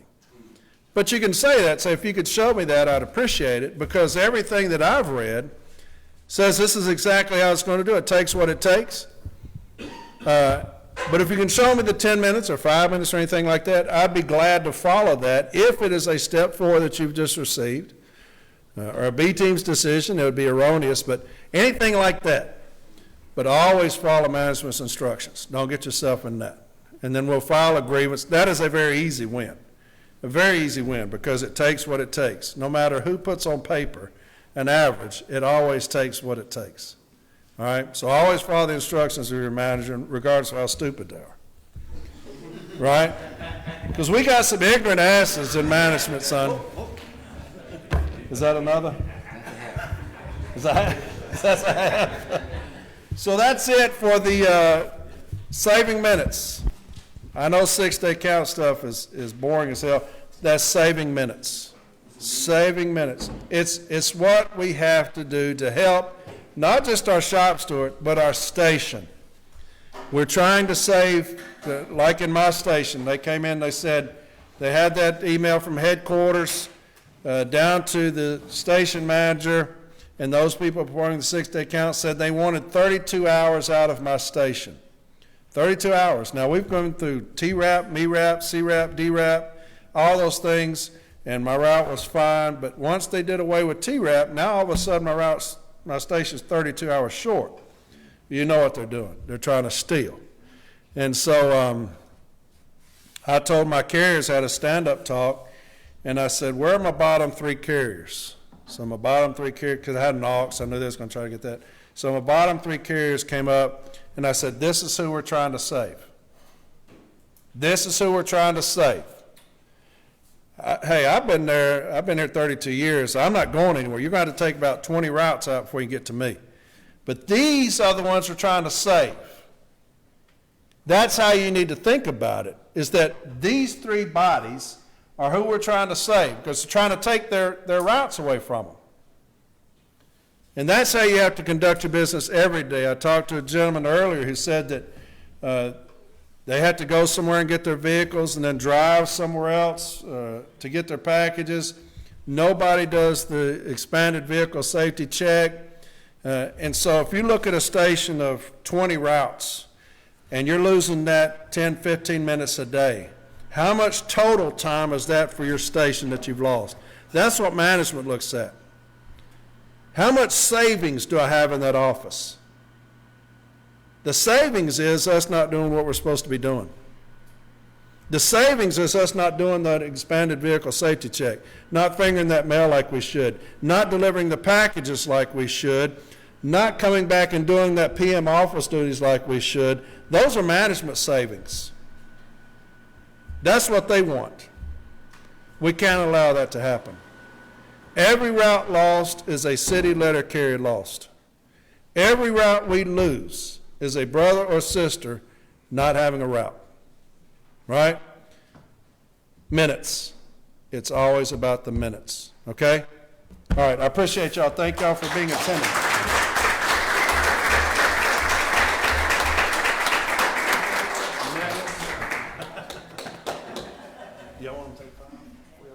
Y'all go ahead and take 5 while they get set up. They're going to take over next, but they got some stuff to set up. Y'all go ahead and take 5. Is that okay? Take 5.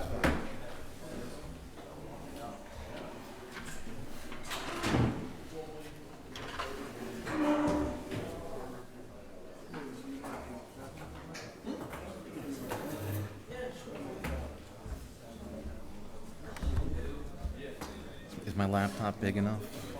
Is my laptop big enough? I think so. See, as they say, size doesn't matter. What's for breakfast? That's right. Meat on the bone. Eat juice. I like that. You like that? I like that. Look, I'm wearing the same shirt. See, it's my training shirt. It's my lucky training shirt.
All right, everybody, we're going to get started, so please take your seats. About to get started. If you would, please.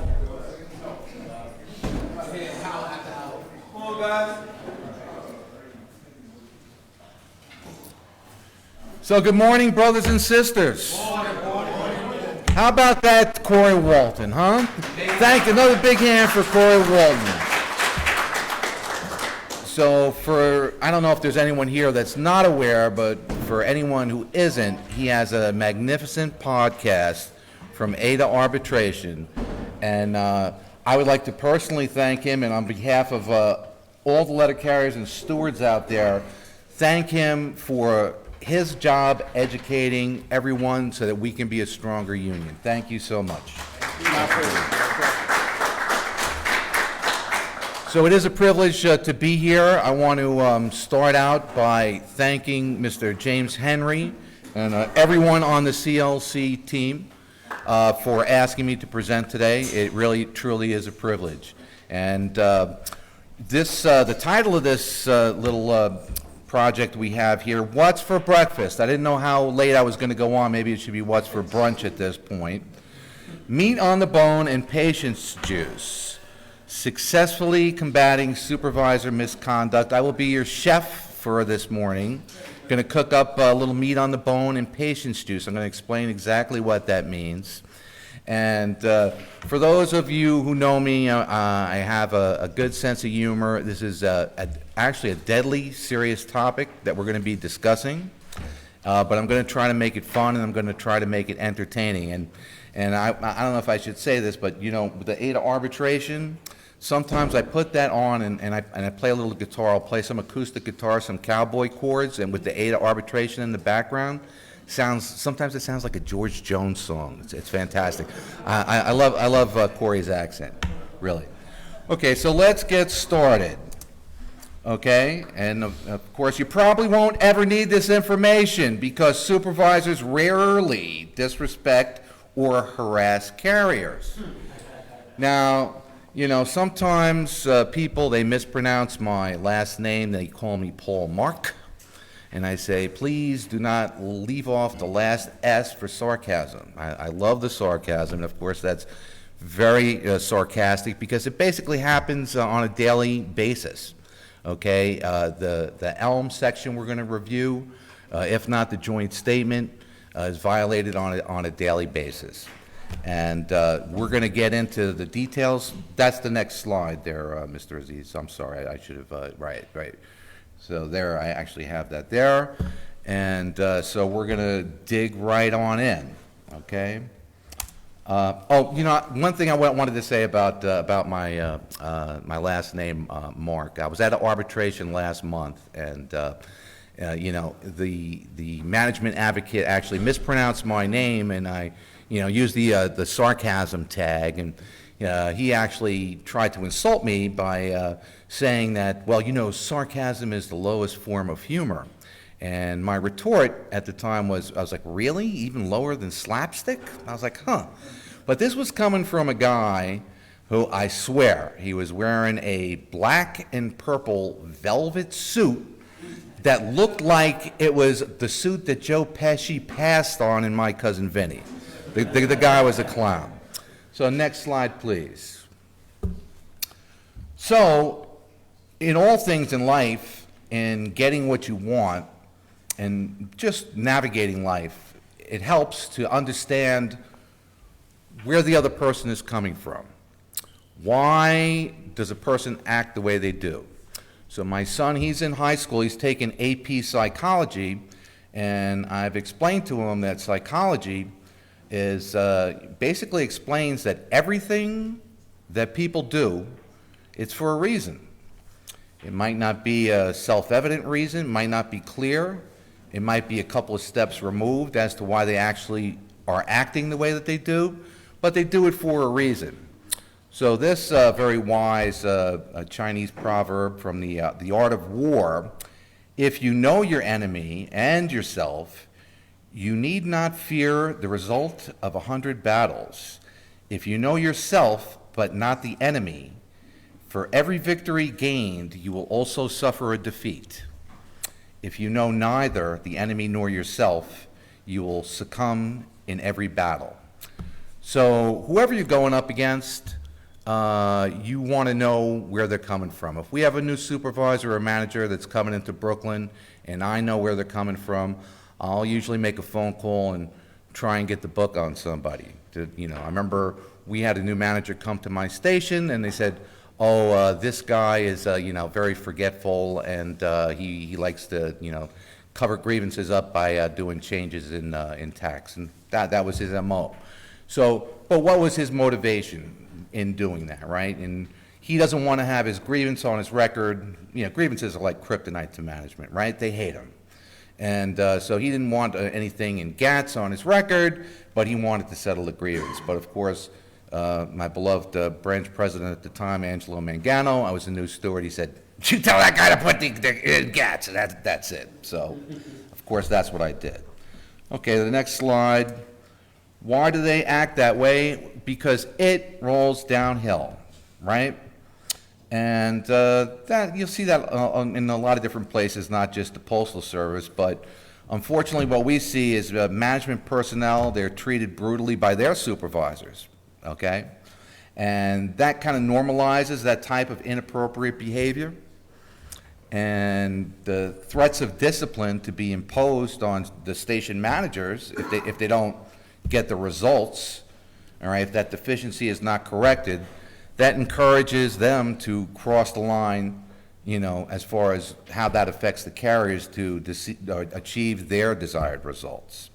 Okay, so that's one of the reasons that they do that, is because they're hearing it from they have telecons. How many telecons do they have a day? Telecon in the morning, telecon in the afternoon, right? They have 1 million telecons, and you're going to write this person up. They have attendance telecons, scanning integrity telecons, all kinds of telecons, right? And basically the way that they're talked to is the stations that are not performing well, okay, they get threatened that you need to fix this or you're going to get a write-up. So then how are they going to do that? Well, I guess they try to bully carriers a lot of times. And, they think that by doing this, that they're going to get them to run through their route, or whatever the case may be, or maybe they just don't like you for whatever reason because you listen to ADA arbitration all the time and you're working properly, and they just don't like that because they want you to, do what makes them look good. Okay, the next slide. Okay, so I talked a little bit about psychology and understanding that. And so AI, I don't know what you guys feel about the artificial intelligence. Actually, frankly, it kind of scares me. I know my phone's listening to me all the time. It's giving me all kinds of suggestions, right? So psychology is the scientific study of the mind and behavior, encompassing both conscious and unconscious mental processes, thoughts, feelings, and motives, as well as how these factors influence human actions. So that's what we're talking about, is when you're up against somebody, what is their motivation, right? If you know where they're coming from, you can kind of play chess and not checkers in trying to get your desired result, right? Now, megalomaniacal, there's a $10 word. It's having an obsession with power and control, or believing you are more important than you really are. It can also mean having delusions of grandeur, wealth, or power. And that's really what this is about. This is about power. A lot of, I don't know if people are drawn to management because they want to have power over people, or if once they get there, they're that they have the power, they feel a need to abuse it. But we see this quite frequently. Okay, sadistic, deriving pleasure from inflicting pain, suffering, or humiliation on others. Now, I'm not saying that every postal supervisor is a megalomaniacal sadist, but I certainly have met a few, okay, in my tenure. And when we get to the part a little later on about remedies, hard to believe, but in about the last 3 years, we've had 3 carriers assaulted by managers, and 2 of them were stewards. Okay, so it's been a problem here, and, we'll talk about how we get the meat on the bone, okay, to build a grievance file, and how we have a successful grievance, and how we have to have the patience that's necessary to get to the desired goal. And the desired goal, it's not, just as in the discipline procedure, it says in Article 16 it's supposed to be corrective and not punitive. So similarly, what we're trying to do is we're trying to correct their behavior. And, we'll go into it a little bit later about how if, normally like a supervisor, they're usually stay in line, they're within the 4 corners of the contract regarding their conduct, but maybe they're having a bad day, they slip out of line. It might be a contractual violation, but there are truly monsters out there. I've dealt with a number of them that, their psychological profile is that they want to hurt people and they're drunk with power.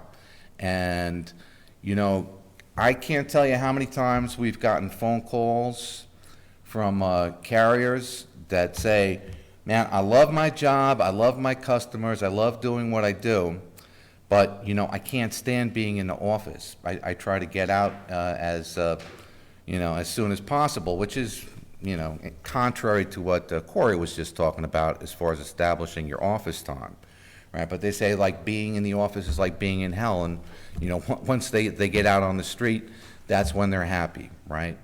So this is how we address these problems, and thankfully, although it took, quite some time to get the results that we wanted here in Brooklyn, we did it successfully, and that's what I'm going to try and teach you how to do. Is if you have a problem with a supervisor who persistently exhibits the type of conduct that is completely inappropriate, that will hold them accountable to that. The next slide, please. Okay, the first hurdle. So anybody who's been in my office has seen this hanging on my wall. Okay, this is Karen and Smudge. I love Karen and Smudge. And if you'll take a look at Karen, does that remind you of anybody? You ever seen a supervisor like that, kind of being like that? And that's going to tie into when we talk about statements, right? So, wow, Supervisor Karen made me feel uncomfortable. Supervisor Karen disrespected me. Okay, those are your opinions, right? And we don't have movie cameras in the work unit to document these instances, these outrageous instances, right? So we'll talk a little later more about what could you say here? She's pointing a finger, okay? She pointed a finger. She raised her voice. They could hear her like 20 cases down. She's screaming at me in the top of her lungs. Spit is coming out of her mouth. Her finger was inches away from my face. She threatened me, and she said that if I don't do what she told me, that I'm going to get removed from the Postal Service, right? Now, those are details. That has nothing to do with the way that you're feeling. Those are details where you are signing a statement that says exactly what happened in detail. And those are the kinds of things that you're going to need to put meat on the bone. All right, so of course this is the classic one, finish your route and be back on time.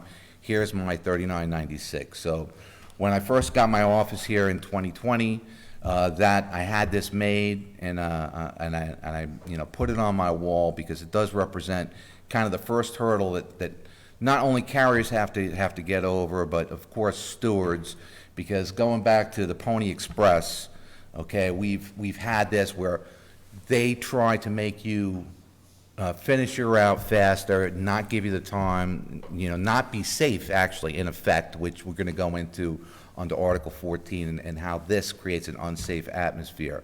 So that's really the first hurdle that all of us carriers have to get over, is when our 3996 is denied. And just when I was first got involved with as a steward in 2010, It was like one of my first times where I didn't come in, clock in, like, case my route and do all my letter carrier duties. I had something else where I was out in the field, and I came back to the station at about noon, okay? And my route, okay, I had 6 hours, no, it was 5 hours in the street, and I had a 2-hour cut. So I was leaving at noon, and they told me to be back at 5 o'clock. And I had 7 hours of mail and didn't take my lunch. So I explained that to them, and they said, your instructions are to be back at 5 o'clock. So, I mean, some people, what are you talking about? I was like, I got 7 hours of mail, it's 7.5 hours, how could you give me, But that's what they do, okay? They try to push your buttons, and they try to make you get upset, but you gotta stay calm, stay the course, and, I was like, would you like me to call you? That's back when they had payphones, by the way. So I was like, would you like me to call you as soon as I leave the station? Because I know I'm not going to finish on time. And I have to notify you as soon as I'm aware I'm not going to be able to complete my assignment as instructed, right? So that's how I would do it. I kind of keep it cool, do everything with the paperwork, and make them pay that way. So the next slide, push your buttons, there you go. So they act irrationally and abusively to provoke a response from you, right? That's what they do. As a new steward, I had a new manager come onto the work floor, and she started saying all this crazy stuff to me, and I'm like, what? And she just wouldn't let me get a word in edgewise, and she's going off and saying, I'm like, oh my God, is this who we're going to have managing the station now? She's absolutely out of her mind. But, I didn't blow up, and then actually when I got her in the office, she seemed like a completely rational, intelligent person. So that's one of the things that they do, and if they don't like you, or for whatever reason, and they want to push your buttons, right, they'll do something to provoke you, okay? Because if they say something to you, and then you have an outburst, what happens? Emergency placement, right? Put you on emergency placement because you are potentially injurious to yourself or others. Because look, maybe nobody heard what they said to you, but everybody saw when you blew up because they said something crazy to you, right? Now, this is a two-way street, and I did get authorization to tell this story. So back in 2013, perhaps there was an alternate shop steward who actually ascended to branch president, who had a very abusive manager who actually whispered a little something, which I'm not going to repeat, into the supervisor's ear, which caused him to blow up, and then he filed a joint statement grievance, and on the whiteboard hanging in this office for so long was that grievance number that said that he had to take an anger management class. Now, let me make it perfectly clear. I am no way endorsing this type of behavior. But it is a two-way street, and, we've also had in all seriousness, we had a very serious case come up here where we had a supervisor, and there was a steward as well, get into an altercation, okay? There was discipline, for both. I was very, very happy. I put a lot of work into that case. I was very happy it was reduced to a discussion by the B team. So that was a lot of work on my part, not to pat myself on the back, but, these types of things can be addressed if you follow the contract and you look at it analytically when you're doing your grievances. Okay, the next slide. So, I don't know, I'm probably dating myself to talk about Fonzie, right? Does anybody even remember Happy Days, Fonzie? So that's how old I am, right? I'm Fonzie old, right? So he was the icon of cool before anybody knew what the word icon meant, right? The Fonz, hey, right, the Fonz. So that's really the point, is that, you have the power, okay? These people who are power hungry and they're trying to assert their power on you, hey, I'm the supervisor, you gotta obey my instructions, and and you're just a letter carrier, but if you're the steward and you're on 613, you know that you're equals, and you actually have the power as long as you don't allow them to take advantage of you, okay? And you stay cool like Fonzie, you do what you need to do, you put the meat on the bone, you take a sip of the patient's juice, everything's gonna be all right. All right, next slide. Okay, so David Lynch is a filmmaker. He was known for his like kind of dark films. He did Twin Peaks, and get ready for the audio on this, Mr. Aziz. So we're gonna have a special. We're gonna play this clip. Okay, so this does have relevance. And Mr. Lynch actually passed away within the last month. This is a movie called Blue Velvet. It was all the rage in 1986. I guess I'm dating myself again. So in this scene, okay, you have Dean Stockwell. He is the district manager. His name is Ben. He's the gentleman on the right. Looks like he's got the beer. He's about to take a sip of beer. And in the middle, you have the postmaster. It's played by Dennis Hopper. Okay, he was an Easy Rider too. I'm sorry? Speed. And in Speed, right. He was in Speed with the bus. Sandra Bullock, right. Thank you. It's more contemporary. Thank you very much.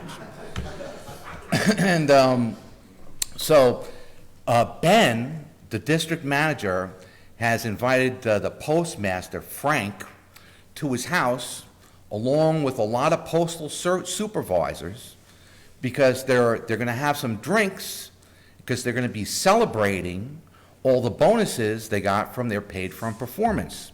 Does everybody know what paid-for performance is on management side? Okay, when they threaten you that you better come back on time or you're going to be removed from the postal service, right? And let's say their projections are, well, it's going to cost $15,000 to deliver mail in that work unit for this day, and then you get it done for $12,000 because you're cracking a whip, right? You're acting inappropriately, you're doing all this, contractually barred, you're speaking to the carriers in a certain way that who don't know their rights, they feel threatened, okay? When you save that money, they look at the end of the quarter and they look at how much money that work unit has saved. And guess what? The supervisors get bonuses. Okay, you don't get the overtime, and they get the bonuses. That's called paid for performance, okay? So in this scene, they're celebrating all the bonuses that they received from the paid for performance, and they were nice enough to invite a letter carrier along. He's the gentleman, a young gentleman in the black leather jacket. So let's take a look at this quick clip now. Here's the bed. Here's the bed. Hey, neighbor. Here's to Ben. Here's to Ben. Be polite. Here's to Ben. See, that Ben? I can make him do anything I please. I can make him do anything I please. He's got the power. Thank you for the toast. That was very nice, neighbor. Did he hurt your little face?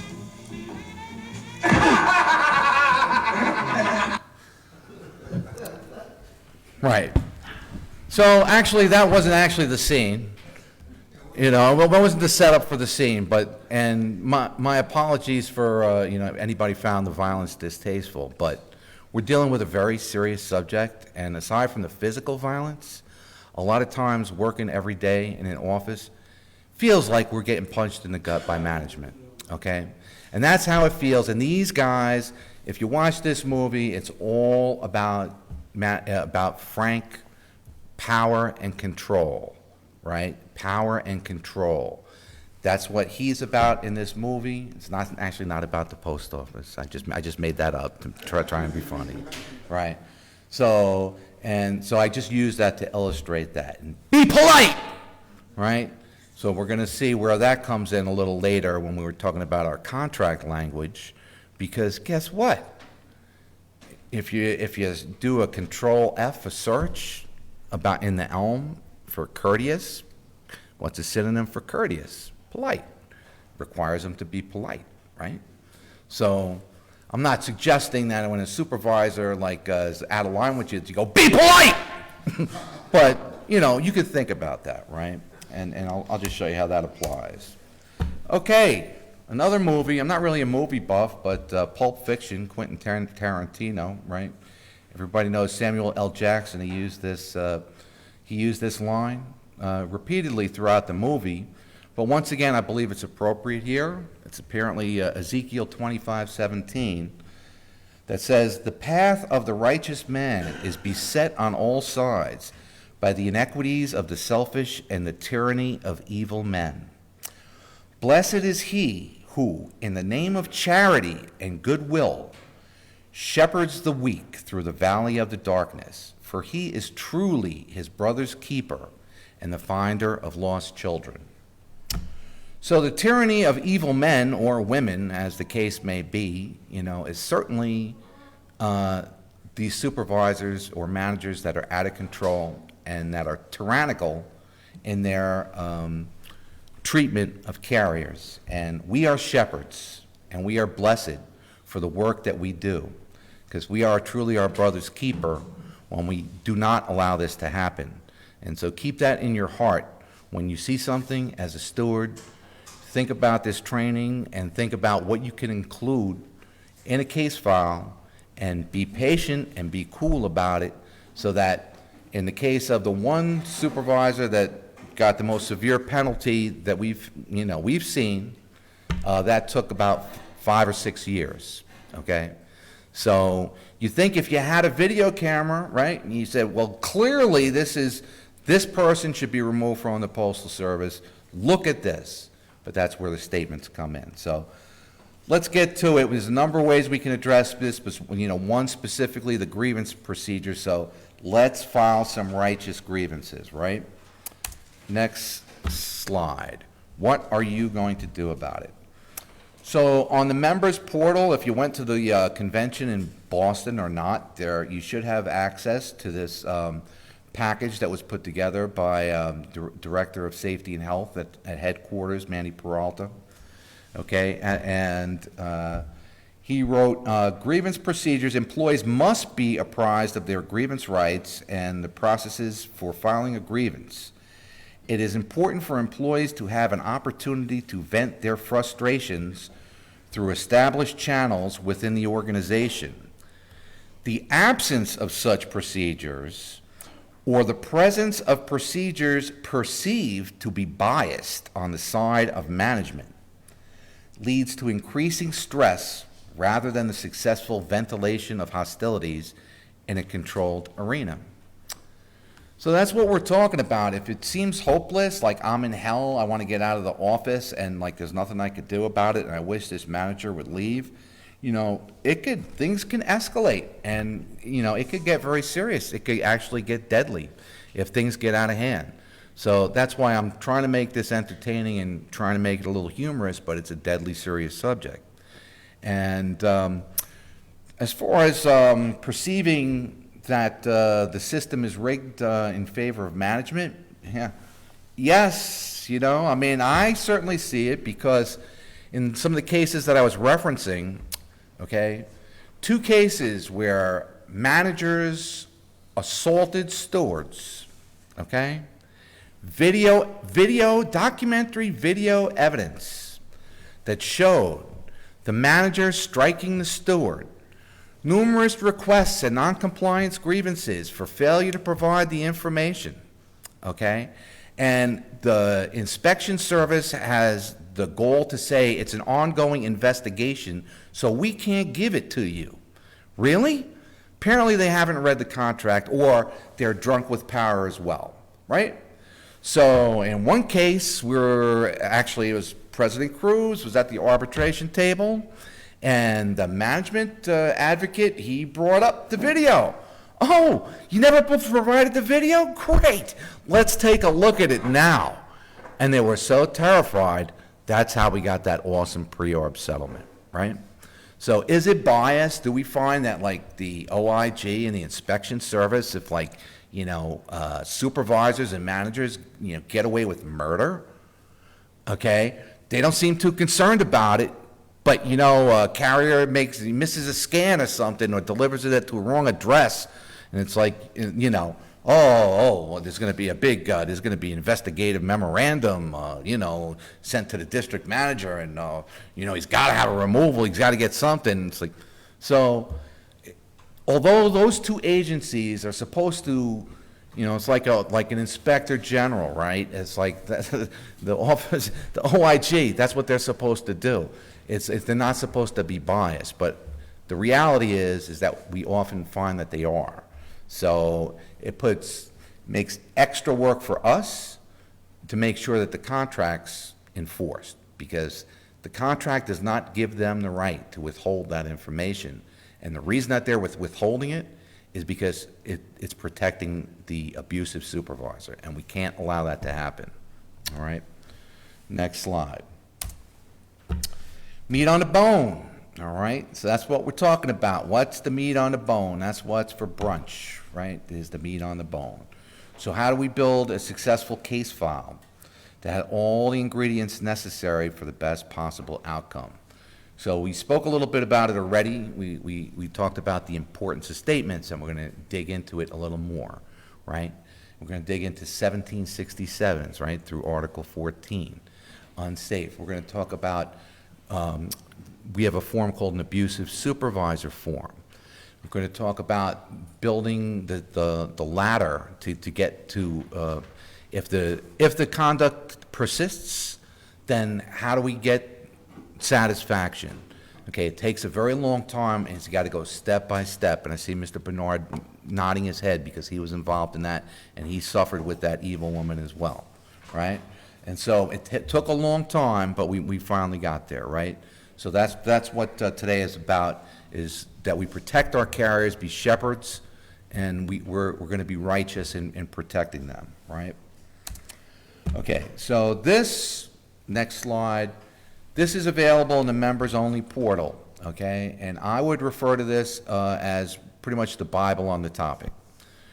I find that there's a number of, well, this whole book is great. I really have to give thanks to Fred Verlando and Manny Peralta for putting this together, because this is really a solid blueprint for getting the job done. The only thing that, there was just one section of the ELM that applies, that they left out of this book that I'm going to show you, that is actually important, because we're going to talk about the different levels, the different steps. How do we get repeated decisions that you're going to get in a case file? What are the remedies, the different levels of the grievance procedure where you can get these remedies? When is it beneficial to settle for, whatever's on the table? These types of things, okay? So next slide. Are statements important? The answer is? Yes. Yes, extremely important, right? So this is an excerpt from the Dignity and Respect Guide. It's worthwhile just going over it. Properly and fully documenting what took place is of the utmost importance to filing a successful grievance challenging the behavior of a supervisor who is threatening or intimidating letter carriers, or who is creating an environment which is hostile or toxic. So just a word right there. A lot of carriers think that because they have an 013, they love the 013, okay? Grievance handlers don't especially like 013s. They're half a sheet of regular paper, right? And the reason an 013 is good is if you're trying to document that you are saying something to a number of specific addressees, right? So that's what's a routing form, where you're making a statement, you say who it's from, who it's to, which could be multiple parties, right? And then you're making an assertion that's supposed to be distributed to the parties that are listed. But in grievance handling, okay, not so good. A plain piece of paper requires a signature, okay? Needs a signature. It should have their name printed, because the signature is probably going to be illegible. And it's going to go into detail, okay, about what transpired that they believe was completely out of line. Okay, so statements from witnesses or individuals being harassed, intimidated, or treated poorly should always describe the activity, right? How did Karen look? Remember, we talked a little bit about Karen. What was she doing? Exactly. How far away? Were the veins bulging out of her neck? What specifically did she say? Did she threaten me? Does this happen on a regular basis? What was her tone of voice? Okay, these types of things. So in order to describe what happened, the author of the statement should pretend, and this is excellent advice, that a movie camera was hovering over their shoulder and capture exactly what management did. The statement should describe what the carrier would have captured, both in image and sound, identifying with precision the words that were actually used by the parties. So, us grievance handlers, and I think most of us here handle grievances, we always have issues with getting statements, right? Even if it's their own discipline, they got a removal. Listen, I got to sit on your removal. I need a statement, right? Okay, so just a little tip, okay? If you know it's important, okay, and I'm not saying that there's ever an unimportant grievance, but if there's something that's of extreme importance where you need a statement because you know this is going to make or break the case, okay?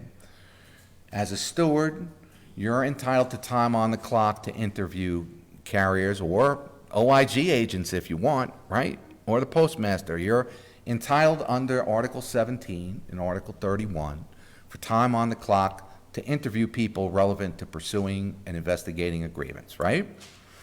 So when you make a request for steward time, okay, you can prepare questions to ask somebody, and then you can go to them, and then they're going to move to 632 while you're on 613. You're going to ask them the questions. You're going to write down their responses, and then when you're done and you're going to think about it, what are the answers, right? What are the questions that need to be asked that's going to establish my case? Because you guys are going to know what the contract language is, and how am I going to get this person to clearly state with specificity how they violated the contract in detail, right? So you prepare those questions, you interview them, then you say, oh, just take a look at this. I wrote down what you said. Is that what you said? Right? Did I get it right? Did I get anything wrong? No? Okay, great. Sign here, please. Right? There's your statement. So that's a little trick that you can use when you have difficulty because, hey, everybody's busy, they got lives, they might not think how serious discipline could potentially be. I mean, to tell another quick story about that, how carriers might not actually realize how crazy it is and how much they could potentially lose their job. I was here, and the gentleman walked in, and he introduced himself to me. He wasn't too familiar with me, but I was very familiar with him. And he walked in with a son who was about my son's age. And he said, oh, yeah, I'm here to talk to President Murphy, about, my case. It's a removal case, and that's before, they started sending people home on the DRP memo, like once it was impassed. That's a whole nother topic, right? But anyway, so he came in, he wanted to know. Now, I was the person in the office who was most familiar because, I was doing all the cases for Brooklyn at the time. I was very familiar with his case. As a matter of fact, the steward from the station actually called me around Christmas, right? And he said, hey, you haven't forwarded that to Formal A yet. It said, the supervisor said, because it's Christmas, I'll agree to a 2-year, 14-day suspension for the guy. Should I take it? Now, I was real cocky back then, right? If you think I'm bad now, you should have seen me back then. I'm just kidding, because I try not to be cocky. Try to be humble, and I try to learn something new every day, as we all should. So I told him, no, I was like, I don't think he's going to get past the first one, but if he does, we're good with the second one. That's going to be rescinded, right? So I really would have looked bad if I told him that, right? And he got removed on the second one. Fortunately, that didn't happen. And so So he goes, so I could be removed from the post office? He goes, aren't they supposed to warn me about something like that? And I go, sir, I said, you had 2 letters of warning for attendance. You had 2 7-day suspensions for attendance. You had 2 14-day suspensions for attendance. You had a 21-day suspension for attendance. And the B team said you had to sign a last chance agreement, which you never signed. And now you got 2 more grievances for attendance. He goes, yeah, no, I didn't know. I don't know what to say. I mean, who wants to read 3 or 4 page write-up that has all this legal gobbledygook, because, I don't know, nobody gets fired from the post office, right? Well, actually you can. And attendance is a problem, attendance and conduct, right? So I'll tell you, one of these cases where manager assaulted our carrier, and it was on video, and I had to go through a lot to get the video. But that video I showed you of Blue Velvet? There's that, he walks over to Kyle, hits him, and his head goes back like this, right? There's the one frame in that video. The one frame in the video, you see him go like this, and you see the carrier's head go back like this. Now you tell me, if the shoe was on the other foot and a carrier did that to a manager, how quick they'd be signing off to get that guy removed. The carrier punched the manager right in the jaw. Look at his head snap back, right? And you would know, Audrey, because it's from your station. So, unbelievably, the B team impassed that case, impassed the arbitration. And, but they had him out on EP forever, and management got a look at what he actually did, and they forced him to resign. So, and Cruz still wants to go to arbitration to nail him to the wall, and you really can't blame him, because that is outrageous, and that's what we're here talking about. And yes, Mr. Bernard, you have a question? I just wanted to ask you. Just speak up pretty loud, please. In regards to investigations, like if there's an incident between a carrier and a manager, the steward has the right to interview the manager as well? The steward has a right to interview the manager, absolutely. If you look, I'm not sure if it's 31 or 17, there's a long list of, Jeremy, can you help me with that? Is it 7? It's in 17. A long list of the authority of examples of people that you are permitted to investigate. It's wide-ranging, okay? And just so you know, okay, I was going to get into this a little later, but the one case where we had our biggest success, right, that everybody knows about. Remember Ding Dong, the Witch is Dead, right? Classic. So in this case, I did the informal A. I sat down opposite the monster, okay?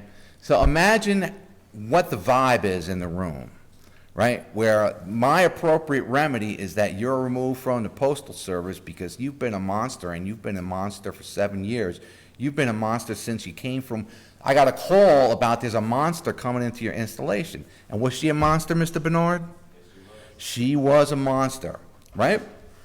And so I'm sitting across with her, and, I like to think my strong suit is Article 15. And so am I going to go in there with my 6 years worth of Step B decisions and all my statements and all the giant case file that we're going to put together? Am I going to do that? No. Why? Because under Article 15, isn't it right, Roy? All the documents shared at the informal A have to be forwarded to the formal A, isn't that right? Right. So, I went in there with an 8190. Originally, she just signed it. She tried to boss me around. We're doing these cases first, that case, and we'll do this later. And I was like, people, what are you going to... All right, whatever, fine. So she actually signed the 8190, right? And then she said, well, what do you got? And I said, I got this 8190. She goes, well, you can't file a grievance with an 8190. Can I? Do I need additional documentation at the informal A? Okay, am I going to attempt to ask her, is it okay if she agrees that she's removed from the Postal Service? Right? So so what does she do? She takes like the whiteout tape, and in 13A, she puts the whiteout tape on it, and she writes refuse to sign. Genius, huh? So then, we go through the proper procedures in Article 15 to forward the case to Formal A. Guess what? They didn't schedule a meeting. Whoopsie. So we document all the emails and the attempts that we made, that we forwarded the case, and we attempted to schedule a meeting, and there's a failure to meet, and as we all know, failure of the employer to meet at any of the steps in the grievance procedure forces the union to move it to the next step. Isn't that right, Roy? Yes, sir. Okay, excellent. So that's what we did. Now, the Step B guy who impasses it from management, who impasses it to arbitration, right? He writes all this stuff, right? All this great stuff. Well, I was just speaking with Roy a little earlier about an arbitration award that we got from our NBA that specifically addresses if there is no formal A meeting, if any argument proffered by the management Step B representative is considered new argument under Article 15. And of course, the answer is yes, it's new argument. So, we were just giggling with joy that we had the monster at arbitration, and they have nothing. And we have a case file like this of years and years and years of documented abuse. And they refuted nothing, okay? Unrefuted is undisputed. So they're pretty much at our mercy. And that's how we're able to get that great decision, because the management advocate knew. They actually sent a guy from headquarters to do the case. 2 people from headquarters, right? Sent him to do that case to protect that manager. And wow, when she found out that he settled for that, boy, was she pissed. So, but he really had no other choice, because it could have been possible that she lost her job. But we got the next best thing, that she's unable to supervise carriers in the Brooklyn installation. So, very happy about that. But that's the backstory on that. So we kind of a little off topic, but as you can see, I get a little excited about, things like that. I think for most of us, it's the injustices that motivate us to do what we do and to put in the extra effort. It's because, we're the shepherds, right? We're our brother's keeper, right? So here's another, I spoke about how we're going to use, interviewing carriers to get information. This is, something that we put together. Abusive supervisor incident worksheet, right? So there's a space for other comments, which still, leave a lot of room to be, very detailed and descriptive.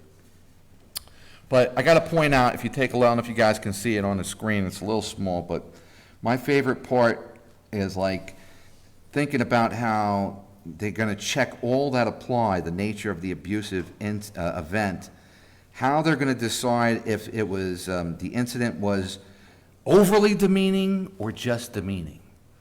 So that's a hard call, Overly demeaning. Okay, I guess you guys don't see any humor in that, but I think it's hysterical.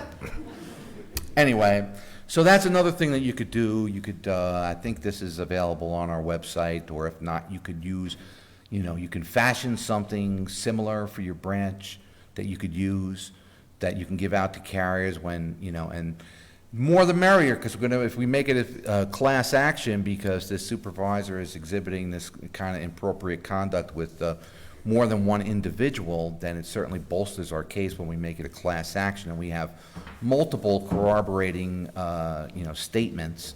So this is a good way to actually do that. Okay, on the next slide, please. So now we're talking about climbing up the ladder, right? The different levels. Can they do that, right? So this is probably the lowest bar to get them on, right? And this is 115.4, the M39, maintain mutual respect, right? National agreement sets out the basic rules and rights governing management and employees in their dealings with each other, but it is the frontline manager who controls management's attempt to maintain an atmosphere between the employer and employee which assures mutual respect for each other's rights and responsibilities, right? So do we have a right to a safe workplace? Yes, we sure do. And assures, Corey, he loves language. I do too. Assures is just like must. It's a will, okay? There's no choice in the matter. Assures is not optional, right? Assures, right? So we'll talk a little later about issue statements and, how you want to frame them, specific. You want to frame the issue specific to what transpired. And if you have documented that, upper management was aware of misconduct and they allowed it, to go on uncorrected, right? So that's going to be your first, the easiest. You should be able to get some type of language on this, and we'll talk a little later on remedies and ceases and desists and different kinds of language and how to get around that, because I think I got a couple tips for you. Hopefully no one from management is listening. So, a couple tips that'll help you, towards that end. Doors open! All right, guys. So, level 2, so 66516, right? So this is actually the part that was left out of the manual, because I think they have 66, that's the next slide. 665, I think 21 is the one that they have in the manual, if I'm not mistaken. And this one, okay, this one I think is very valuable, and I think it was, an omission that hopefully they'll correct if they do Mark II sometimes, right? And by the way, when I spoke about the Boston Convention and Manny's presentation, that should be available in the members only. It's got like over a dozen arbitration decisions about really specifically going into detail about what made the arbitrator decide as they did and different remedies that can be fashioned, right? And we're going to talk about that. I just wanted to let you know.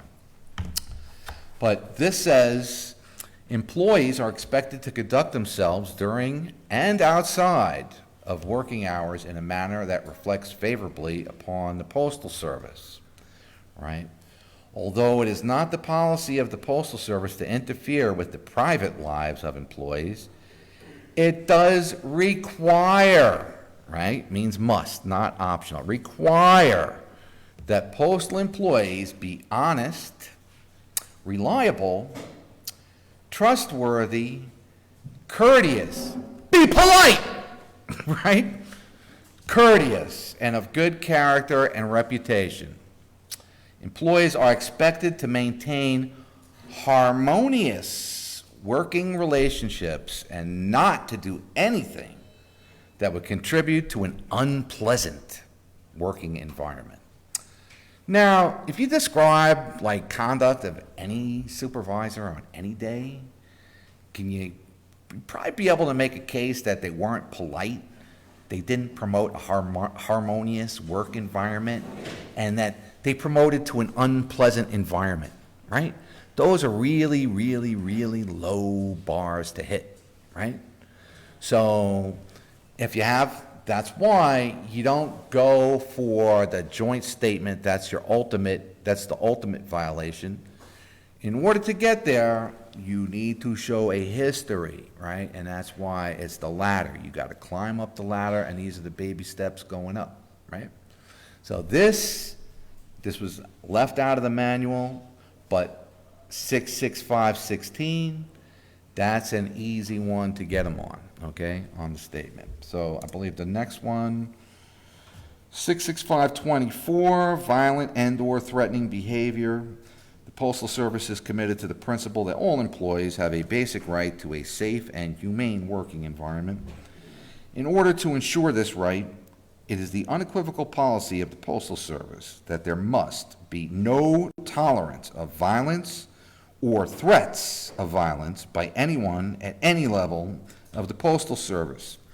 Similarly, there must be no tolerance of harassment, intimidation, threats, or bullying by anyone at any level. Violation of this policy may result in disciplinary action, including removal from the Postal Service, right? So I can't tell you how many times I've used Merriam-Webster. I use it online now because they got this thing called the World Wide Web, where they got the dictionaries and stuff available. Okay, you guys, am I losing you? That's funny. They got dictionaries online. I'm old. Anyway, so I can't tell you how many times I've looked up definitions of words, right? Because Corey says words are powerful. Yes, they are. What do they mean? Let's go to a dictionary. I've had that person was unable to supervise, right? So what does it mean to supervise? Because it sure seemed like met the definition according to Merriam-Webster. So we got a grievance. How long have been pending, Mr. Lennon? How many months now? 6? About half a year. They don't want to touch that, right? But the point is, bullying, right? What does that mean? Harassment, what does that mean? Intimidation or threats? You know, when you specifically describe what transpired and you match that up to the definition of a word and then you match that up with this contract language, that's how you hit the home run in winning your grievance, right? Then you just have to have a B team know what they're doing that's going to make the right call, which is, that's another story, right? So, okay, going up to level 3, we're getting up to DEFCON 4 soon, right? It's not safe to work in this toxic environment, right? So now we're like shifting up to another level into Article 14. Now, too bad Antoine's not here. He's our Director of Safety and Health, okay? And everyone here should know, if you don't know, anything involving Article 14 and safety, because it's prioritized and it's so important, it's not required contractually to be generated at the informal Step A level. So you can go directly to Formal A on an Article 14 grievance, which then the next step is Step B, right? Directly. And then, so you bypass that, and the only caveat I will, caution you is that the time limits apply. So of course, when we define time limits, that's often confused, especially by new stewards. Now, like let's say a carrier got a write-up on a Monday, and like a week later, on like a Thursday, they got a copy. They think they got 14 days from when they got a copy. Well, it's not funny because, some people think that, and, removal is like, red lights are flashing. You got a carrier's career on the line, and this is not just them. This is their family. This is the future of their children. Stewards need to take this removal as deadly seriously. Cannot emphasize that enough, how important that is, right? So we know that the definition of an incident date is when the employee or the union became aware or could reasonably have become aware of a violation. So it's very important to establish an incident date. And in these type of grievances, if you're talking about a persistent and pervasive pattern of behavior that a particular manager or supervisor has exhibited, clearly it's appropriate to put the incident date as ongoing, because if you're documenting that you have, like in the case I've been referencing, years and years and years and years of this continually. It's never going to stop. And, I mean, I wrote some very, very strong, language, like, basically pleading with the deciding parties to like not allow this to continue because, it's dangerous. It's dangerous and it must not be allowed to stand. And that, that's what we do, right? So Article 14, Section 1 of the National Agreement is violated because the supervisor threatening the letter carrier with the consequences, the supervisor in effect not providing safe working conditions. 14.1 says that management must, not optional, provide safe working conditions. It's an unsafe situation because the inherent threat of discipline places the employee in a position of choosing between safety and job security, right?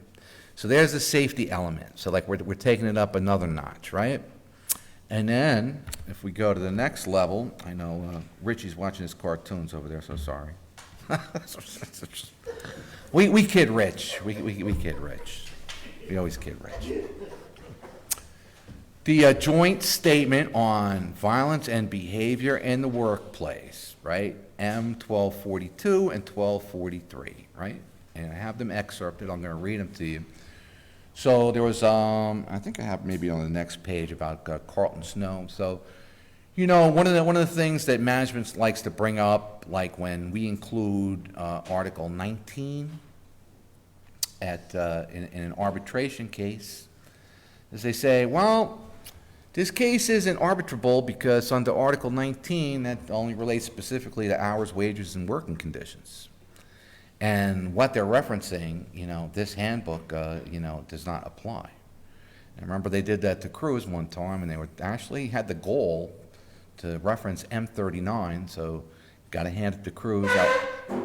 I was his TA at the time, and he pulled out the JCAM, right? Everybody should have a JCAM with them. That gets the job done more times than not. Looked into Article 19. M39 is listed right there, right?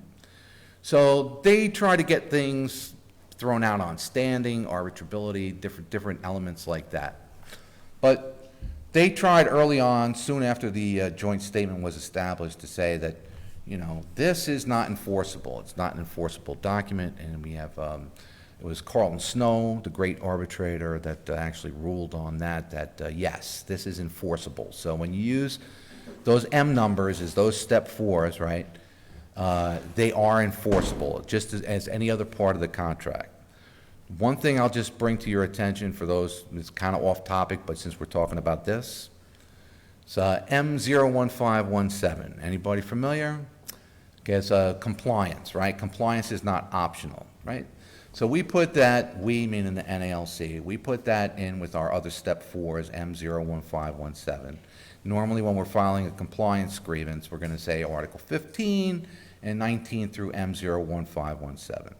So it has been recently established that because that was a memo, an internal memo, and not an agreement, that's actually not enforceable.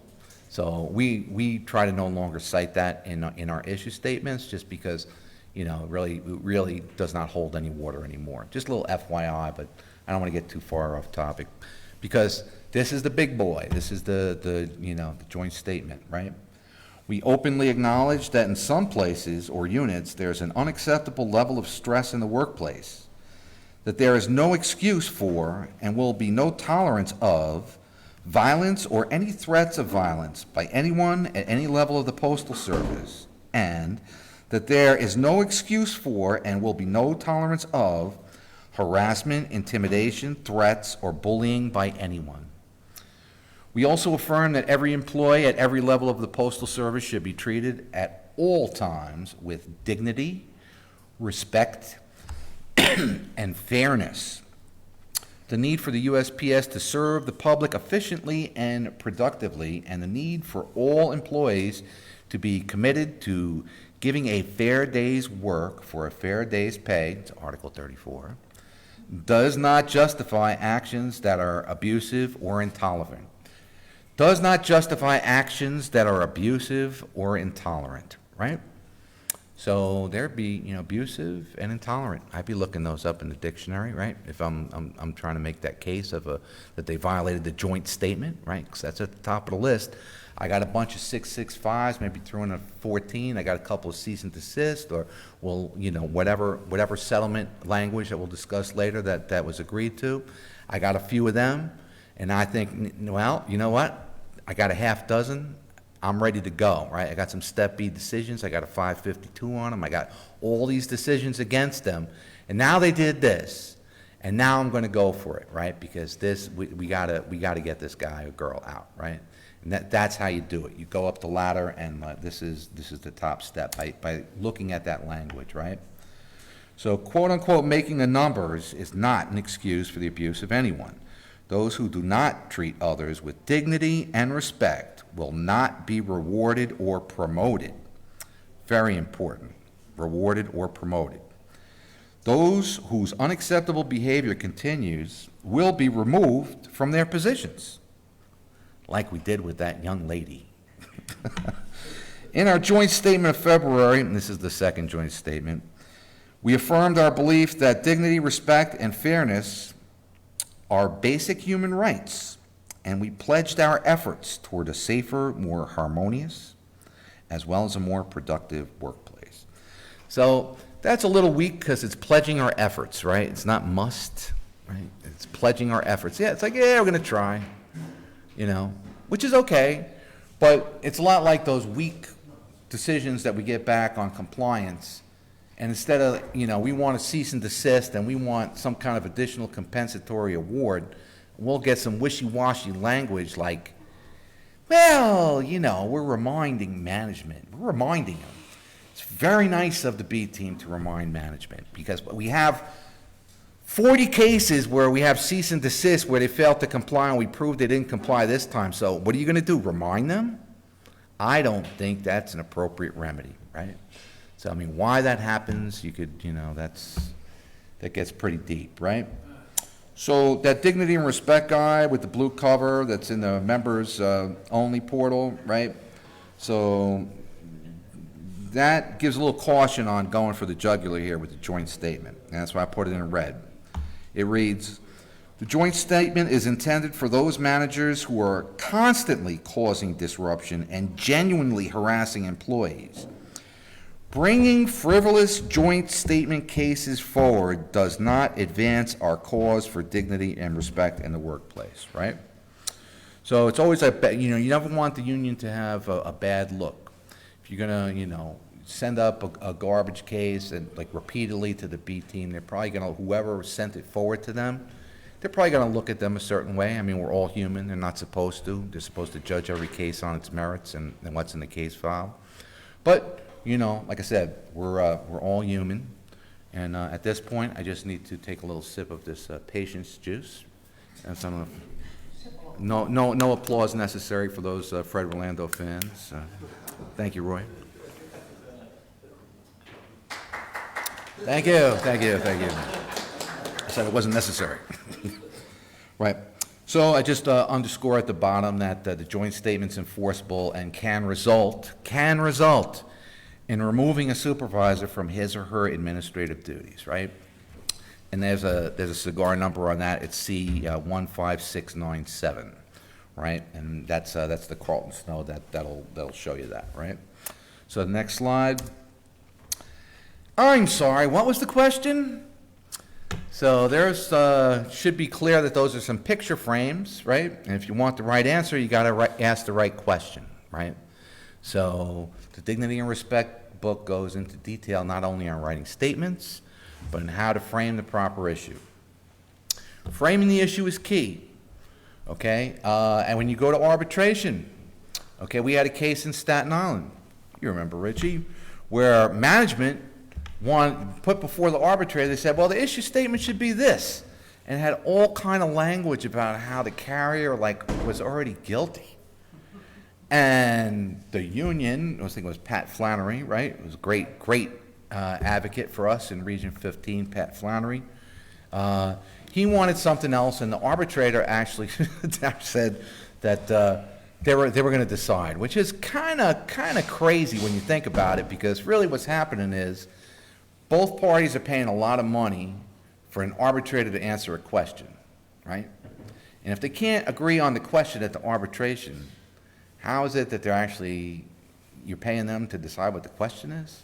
So that's really not the way it's supposed to be. So as most of you probably know, when you file a grievance at informal A, putting an issue statement, which is actually below the section that says formal A parties fill this out, that's optional, okay? And we do thousands of grievances in Brooklyn every year, and I always encourage our stewards to consult with me to try and fashion the proper issue statement, so that we understand it correctly, and also to, isolate what the correct incident date is so that we file it within in the time limits, right? So another thing that we do that apparently has been driving Mr. Silas Burgess III, who's our management B guy, driving him a little crazy, is we have for the longest time used as a standard part of an Article 15 issue statement, did management violate, parentheses, but not limited to, end parentheses, article blah, blah, blah, blah, blah, blah, blah, blah, when blah, blah, blah, blah, blah happened, right? So Mr. Burgess, I actually did a case with, we actually pre-arbed the case, so he has a master's, I forget in what, but he's a bright individual. Anyway, he objects, he writes in Step B impasse decisions that he objects to the union's inclusion of but not limited to because he feels that we're trying to gain an unfair advantage at arbitration. Well, shame on him, because he should know better, okay? Because just like I was talking a little bit about that B decision that said management at step B can't add a new argument and whatever, right? That's number one, that's a new argument, okay? So he should know better on that end. And number two, he knows that the issue statement has to be agreed to at arbitration, right? Unless something crazy like that happened with that case where the arbitrator is going to decide what the question is, right? So he knows better. And why? And so the reason that he's doing that, I don't quite know. But the reason that we do it, okay, is that if at the informal A level you are going to frame an issue, but when it goes to formal A, perhaps Mr. Lennon will take a look at the case and you go, you know what? I think that based upon, or whatever level it goes to, but if you're looking at formal A and at informal it says, but not limited to, instead of Mr. Lennon having to type out a whole new 8190 and incorporate Article 3 in there because somehow the facts of the circumstances laid out in the case file demonstrate that management overstepped their right to manage within the four corners of the contract, and that should be relevant as far as an issue put before the deciding parties, simply by, at the lower level, them putting but not limited to, that enables Mr. Lennon or whoever to incorporate an argument in their contentions under Article 3 into their contentions without having to redo an 8190. Okay, so I know that that's a little advanced, but I think you know what I'm talking about. But basically, the other example that I use a lot of times about how important framing an issue is that if you're doing an equitability grievance, right, and and in your issue statement you put management violate 85D when they inequitably distributed overtime in the first quarter of 2025, right? And if so, what should the remedy be, right? And guess what? 85D has nothing to do with equitability. So what's the answer to the question? Did management violate 85D when they potentially inequitably distributed overtime? No, they did not. Because they violated, Richie?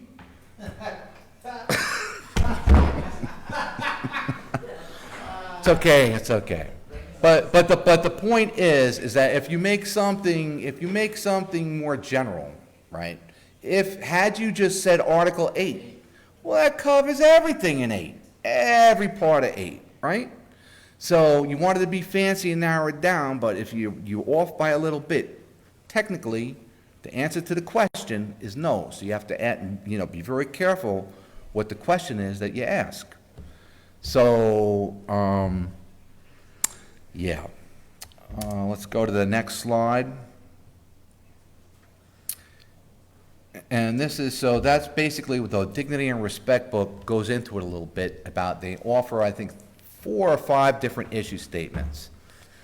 And, basically they're talking about supervisor's conduct on a specific date because it's an isolated instance which may or may not have affected more than one carrier, which would mean it's a class action. Or if you're talking that they have a history of this type of behavior, and then you're talking about a pattern of behavior that they've developed, right? And of course, I indicate here on this slide, of course, it's a class action if there's one or more, if there's more than one affected employees, right? And this is not from the manual. This is something that I constructed based upon what I would use if if I had a supervisor with a history of misconduct. And did management violate, but not limited to, Articles 3, 14, 15, 15's for compliance, right? 15's for compliance because I got a bunch of settlements that said that they got to stop. And 19, then I go the other way. As like so they say this section of the ELM via 19, I say 19 via these sections of the handbooks. Tomatoes, tomatoes. This is the way I do it. Via sections 115.4 Handbook M39, sections 665.16 and 665.24 of the ELM. That includes the one that was missing from the book of the National Agreement, as well as the Joint Statement on Violence and Behavior in the Workplace, statements, it's 1242 and 1243, by the pattern of behavior a manager of customer service, J. Psychopath, has developed. That is inconsistent with the cited provisions, and if so, what's the appropriate remedy, right? So that's fairly comprehensive. That's like your Grand Slam home run that you want to get them removed from the Postal Service. That's the kind of issue statement that you put in there. You might kind of tame it down a bit if it's something not so severe in an isolated instance by just citing 19 in a specific section of the ELM or the 115.4, the M39, right? Okay, let's move on. I'm having a great time. How about you guys? You enjoying this fun train? Woo! All right. Okay. So this is, I always find this to be like a terrifying sentence, like when you see this in a grievance file. It just, I could have filed this grievance. I didn't have to file this grievance. I thought about it. I don't know. It is necessary to file this grievance, whereas. So that's a very powerful way to open up a steward statement or some kind of contentions. It is necessary, whereas this supervisor on this day did this and that, and get fancy with language. This dangerously abhorrent behavior must not be allowed to persist, right? That kind of if you send that to the B team, that kind of gets their attention, right? It's necessary. Must not be allowed to stand. Doesn't just sound wishy-washy. Sounds like you really, really, you care about this and you really want them to look at this, right? Because, hey, look, everybody on the B team, they're human. I was at the B team for a little while. I mean, I know how it is. It's like when you want to make it as easy at any level that you're at, you want to make it as easy as possible for your counterpart to resolve the grievance, right?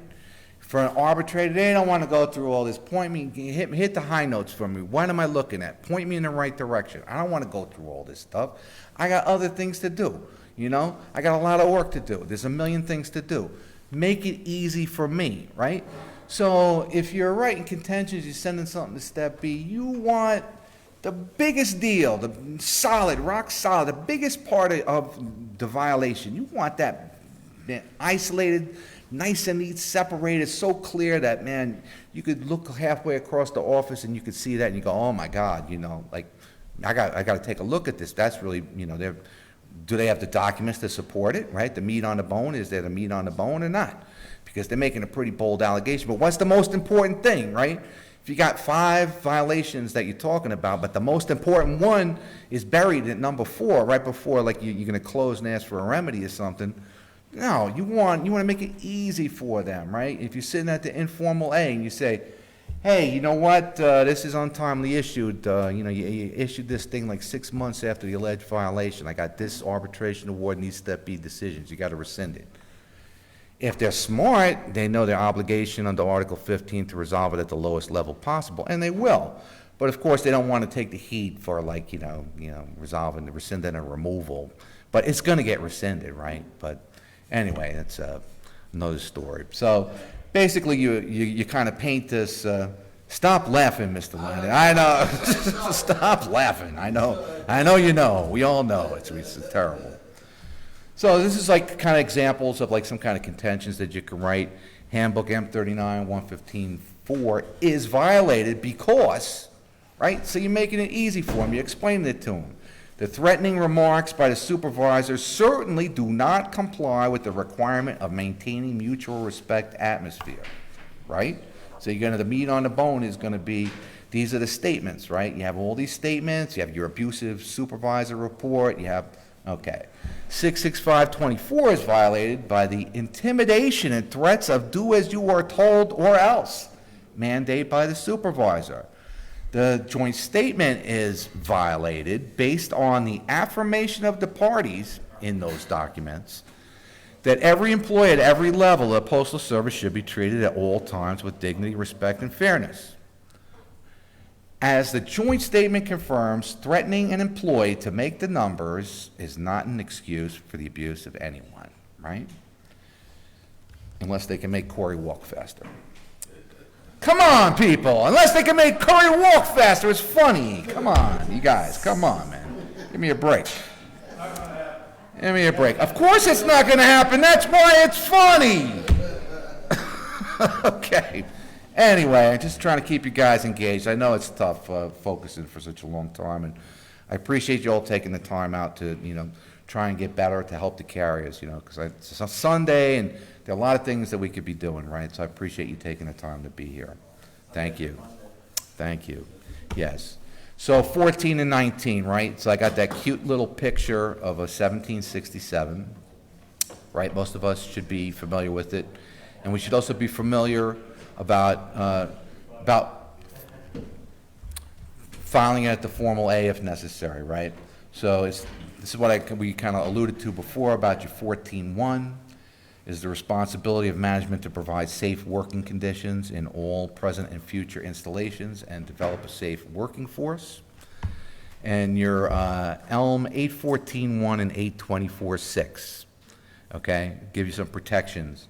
Provide that that letter carriers have a right to report unsafe working conditions via the 1767, which may include harassment, intimidation, threats, or bullying. It also states that they have a right to do this without fear or restraint, interference, coercion, discrimination, or reprisal, right? So we're going to, a little bit, we'll talk about, you know, EEO and, you know, how you guys doing? You guys need a break or, because, you know, I'm trying to keep the fun train going, man, but I'm telling Corey Walton jokes, man. You guys are just looking, like staring at me. Like, I mean, how you guys feeling? You want me to keep chugging along? I'll try to make it funny. Break time? All right, guys, let's take a 10-minute break, all right? All right? If you guys are hungry, if you want to make it like whatever, there's like this Mexican guy here who makes great sandwiches. I recommend him highly, all right?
right, let's get going. We got a lot of stuff to do.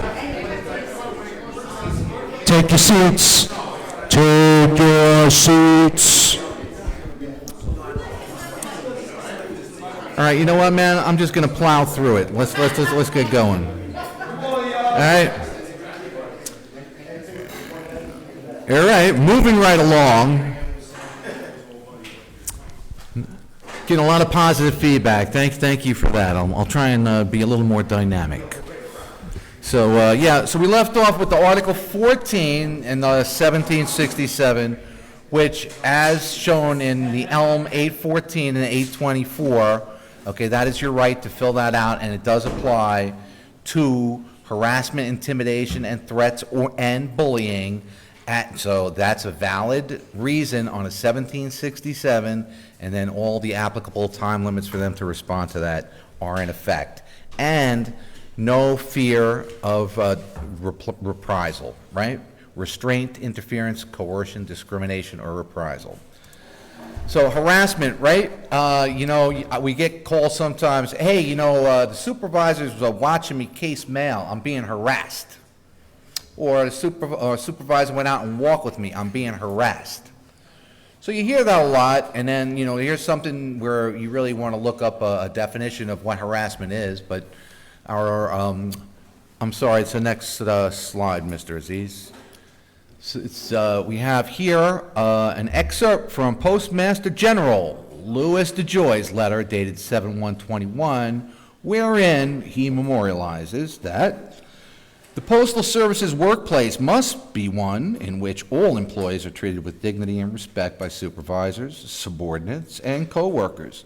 Supervisors and managers will take prompt action to prevent, address, and remedy workplace conduct that is contrary to this policy.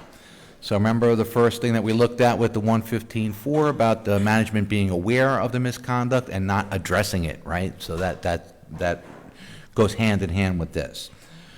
Harassment is unwelcome verbal or physical conduct which is so severe or pervasive that it interferes with or changes the conditions of one's employment by creating a hostile, intimidating, or abusive working environment.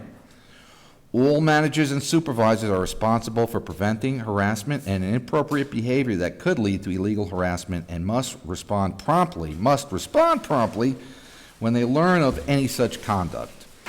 Reprisal against employees who raise a claim of harassment, report inappropriate conduct, or provide evidence in any investigation is illegal and can result in disciplinary action and should be referred to the USPIS or OIG as appropriate. So we spoke a little bit about how they're biased. Yes, sir. So the 1667. 1767. Yeah. Can we do while we're on the clock? You're supposed to do it while you're on the clock. That's right, and they're supposed to, and if you're not familiar with that form, how many copies is that? Like 4? It's like carbon paper. I think there's blue, yellow, pink. I think there's at least 4. So when you fill it out, you have to write, clearly, and I believe they have to respond by the end of the tour, 24 hours, something like that. 24 hours? 4 hours? I thought it was the end of the tour, but we'll look into that to try and get you the right answer on that. So we're getting to the remedy part, right? Because that's how we get the job done, right? You don't just file grievances to file grievances' sake. You want this to be corrected. You want this behavior, correct your deficiency. You have violated the contract. What are you going to do about it, right? So most of us grievance handlers know that we've been getting a lot of pushback on cease and desist. What's wrong with cease and desist? If you don't say cease and desist, what is like the B team or the deciding party saying actually, right? Are they saying it's okay if you do it again? That's horrible. So I know that the management B team people went to the Bolger Center, right, in Maryland. They had a little meeting, and there's all this pushback on cease and desist. And thankful to a lot of Union Step B representatives for pushing back, because we're looking for a cease and desist. They're impassing it in part. So they agree there was a violation, but they're saying that They're sending it to arbitration because they're, adamant that cease and desist is appropriate, given the previous settlements in the case file that also say cease and desist, and also potentially about an escalating monetary award, right?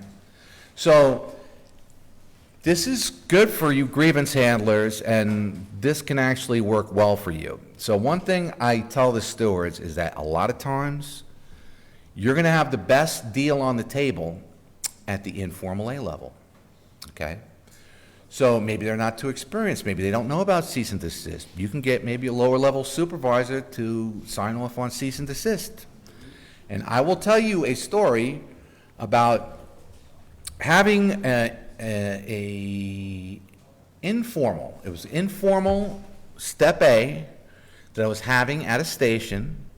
He was all excited about doing a bunch of disciplines, right? So actually what happened with that was there was a lot of similar charges. There must have been like a dozen letters that were issued. So, sometimes they like one person better than another, and they just think that this is more egregious than another. So I started out with a discipline where they liked the carrier and it wasn't too egregious, and they agreed to like a 1-month letter of warning, right? Or something extremely low, right?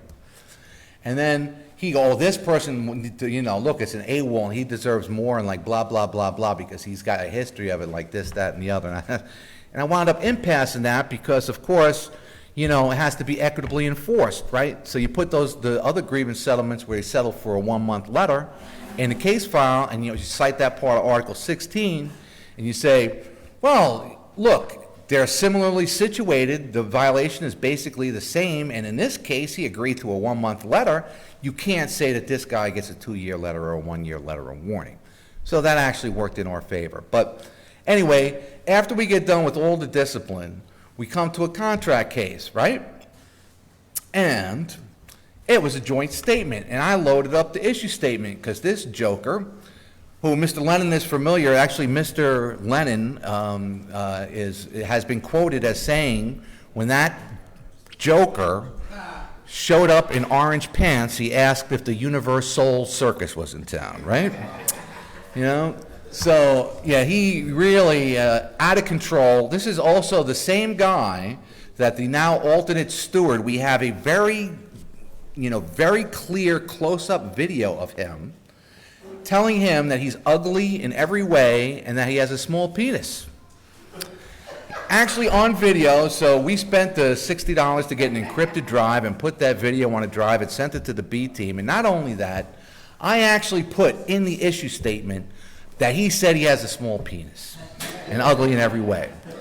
So remember what I said about our friend Silas Burgess III with the master's degree and making this argument about not limited to and gaining an advantage? Well, guess what? The B team has the right to change the issue statement if they want to, right? And if but not limited to, and there's nothing in the case file that identifies any other articles, the B team has the right to change the issue statement, right? But anyway, so this is the guy who said this guy is ugly in every way, every part of his body, and the other thing, right? This is the guy who I had an extremely weak case, okay?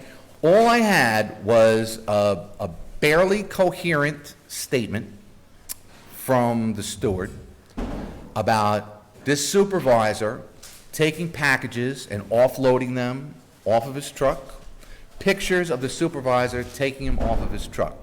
But because he already had 2 cease and desists on a joint statement, he already had 2, I got this weak case, right? So I'm sitting down at the informal, I didn't even know we had any contract cases. What do you got? I got this joint statement case, and I got this statement by the steward, and I got these pictures. He's like, oh, yeah? Oh, so what are you looking for? I said, cease and desist. He said, all right. I said, okay, no problem. Wow. How great is that, right? So if I sent that weak case to the B team, they'd say it has no merit, all right? So because everybody has a style when they negotiate, right? Everybody has a different style. And I was able to get him to agree to that, and then he says I tricked him. So actually, I said, next time I heard, he said, oh, Paul Marks tricked me, this, that, and the other. I actually had a conversation with him, right? Because I did not trick anyone, okay? I like to keep my head high and take the high road, and he's a big boy. The JCAM says that you can consult with your superiors, which he did for some of the discipline, right, at the informal level in an effort to resolve it at the lowest level possible, right? But anyway, that's what happened there. So keep that in mind, that your ability to negotiate in whatever style that you have at the informal A potentially can get you the best possible settlement. And remember, as Mr. Lane knows, because he's done that on compliance issues, he's got numerous cease and desists, and then when he had about a half dozen, then he moves it forward to the next level to try and get something more to stop it from happening, right? So that's how you do it. Remember, we're talking about the steps as far as escalating on this particular topic. You know, same thing for compliance, right? Another remedy that you can have that we've got back from the B team, and I did tell that story. Welcome back, President Cruz. How'd it go in Manhattan? Yep. Good, good. I did tell the story about the whiteboard and anger management course. You know, he gave me permission. I'm not saying it was him, but he gave me permission. And so anyway, yeah, so we've gotten B decisions back about taking training courses. That was anger management back in 2013. You know, they used to have the Hero portal. There are different types of courses that they can be instructed to take. Undergo a publication 552 investigation. Now that's like kind of an internal investigation where they get somebody, I'm not quite there yet, so if you just go back, I don't know if you can. So with the 552, basically, you know, that's an internal investigation where, you know, do you really trust the guy from the neighboring work unit to do a proper investigation as to the misconduct of his coworker? Probably not, but we've gotten those decisions from the B team as well. Okay. Let's see. Prohibited from serving in a supervisory capacity over letter carriers. Well, there's a jackpot right there, right? So we spoke a little bit about that and how we got there, how many years it took to get there, and that's a pretty huge success, right? We talked about the Article 15 maneuvers that we took to get there. To be demoted, right? To be demoted, so maybe they're a manager, maybe we're requesting that they're demoted to supervisor customer service or back to craft. Or removed from the Postal Service. So that is a potential remedy that can be sought. You'd have to have a lot of evidence to get, and you know, the management step B representative, when we requested that, said it was not within the union's authority to request that, but clearly, based upon the other stuff that we reviewed earlier, it is within our authority to request that remedy. And to write an apology, and that's been done also, like to be posted for 30 days. It's an admission of wrongdoing. And a copy of that apology and that grievance settlement could be used in future cases to escalate, you know, potential more severe remedy that we're talking about. But keep in mind, the cease and desist, if you use instead of cease to use the word refrain, that's the point I wanted to drive home. Okay? Instead of cease, we'll refrain from violating the above cited contractual provisions because it means the same thing as cease, right? They don't want to sign off. They're told, I can't sign off on cease and desist. We'll avoid violating these contractual provisions, okay? This language, for those who you're sitting with who have been, you know, had the little birdie whisper in their ear that you're not allowed to sign off on cease and desist, and you're not allowed to agree to any kind of compensatory award. If you offer this, and I know Jeremy has used that to great advantage, because he's doing the Formal A's in Staten Island, and he's gotten his counterparts to agree to this type of language, which is exactly the same thing as cease and desist. So if you got a half a dozen refrains, a half a dozen will avoids, it's the same thing as a half dozen cease and desist in front of an arbitrator, okay? The language is the same.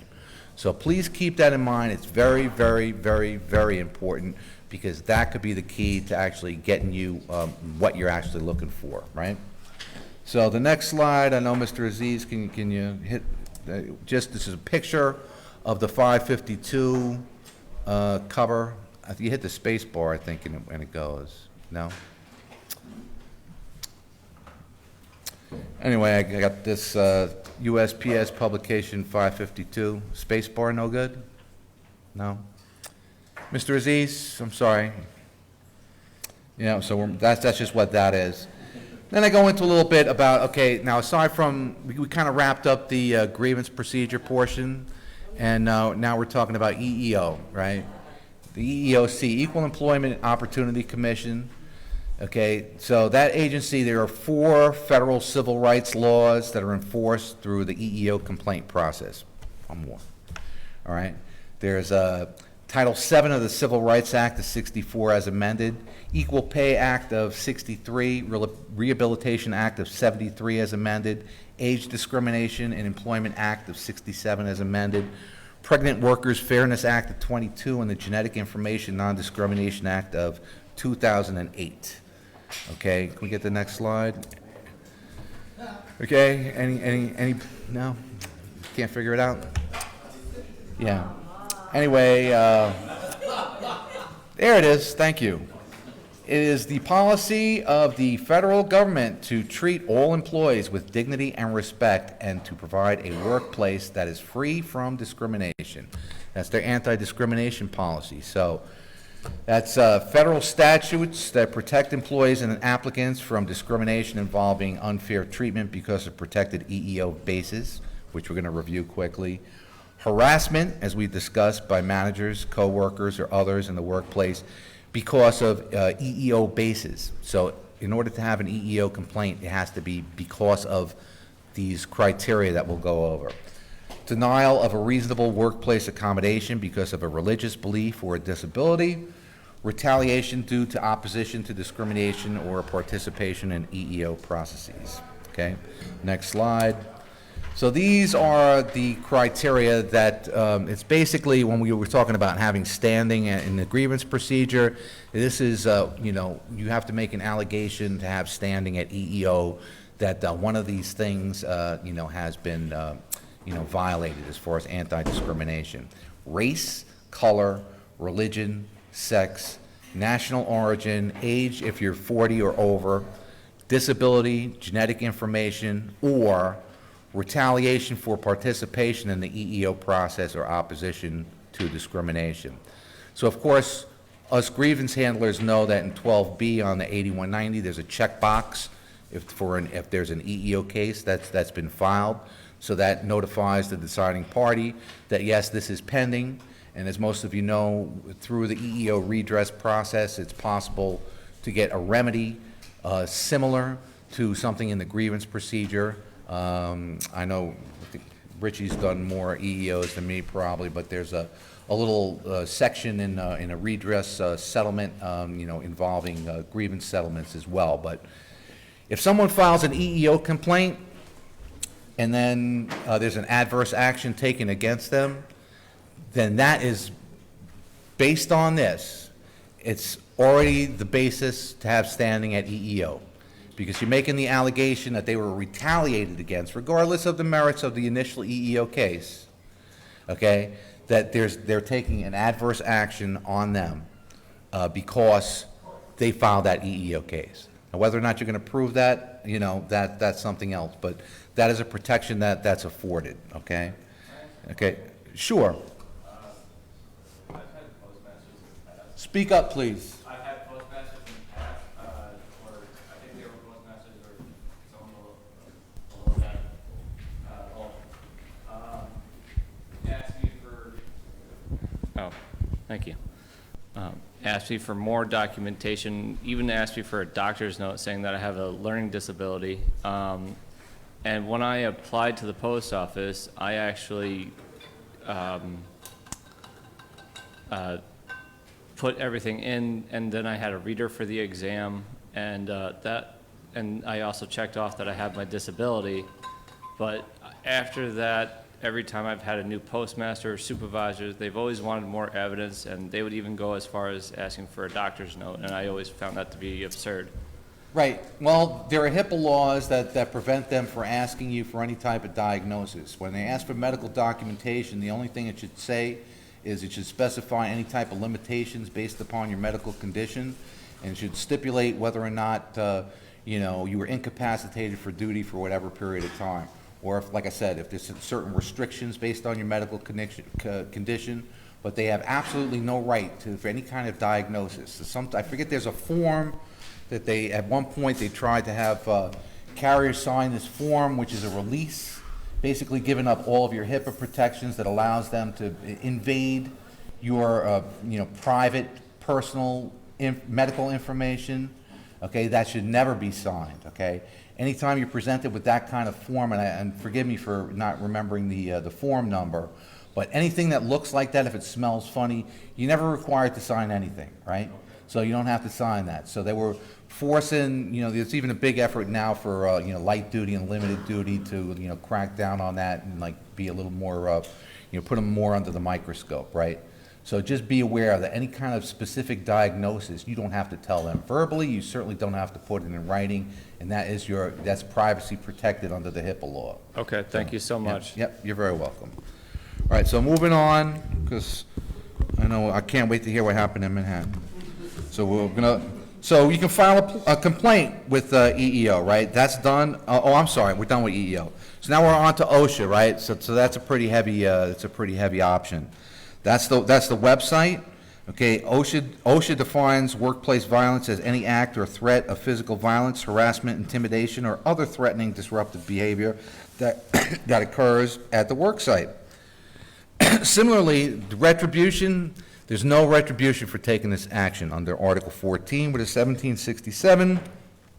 If through EEO, you have protections there, and similarly here, you cannot be punished or discriminated against for using your OSHA rights. But we're going to see there's a time limit on that, right?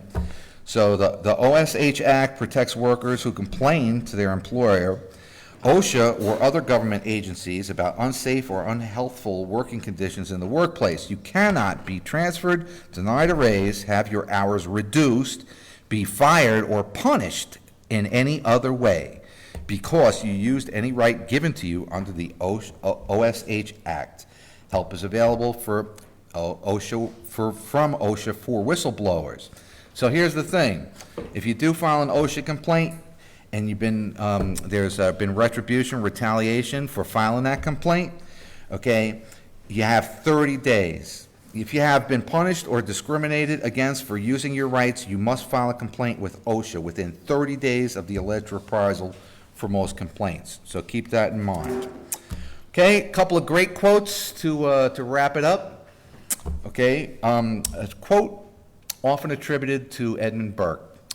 The only thing necessary for the triumph of evil is for good men to do nothing.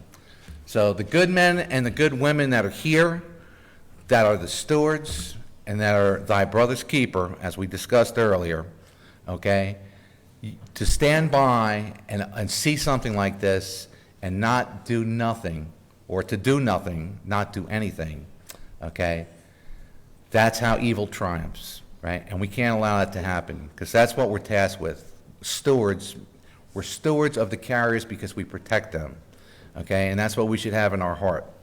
And that's what we need to do, no matter what it takes. Okay, we shall, and this from the great Dr. Martin Luther King Jr., we shall overcome because the arc of the moral universe is long, but it bends towards justice. So, as we've gone over, it takes a long time to get satisfaction. Tiger doesn't change its stripes. If they're going to continue, mistreating carriers and behaving this way, it's going to continue, and if you do everything that we discussed and we document everything and we go up the ladder with the steps and we file the appropriate grievances and get the remedies, it will be addressed. And the hell that is the office for a lot of carriers, it's going to be a good place to work, as it should be. Okay, and so hang in there. Okay, let's take a big swig of the ice cold, delicious patience juice. I don't know if you got some, but thank you for being patient with me. I'm Cruz always says I am a little long-winded. Would you agree? Oh, a little long-winded? Yeah, okay.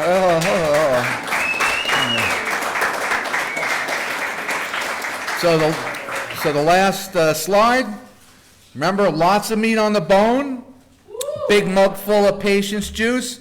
That's your recipe for success. So thank you, everybody, for taking the time to listen to me.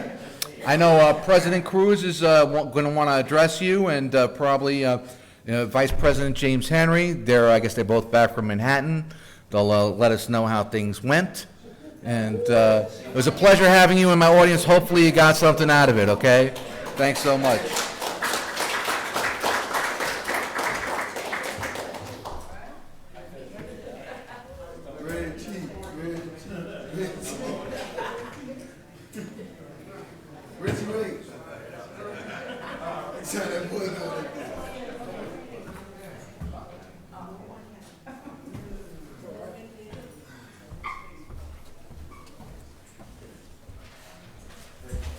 Good evening, everybody.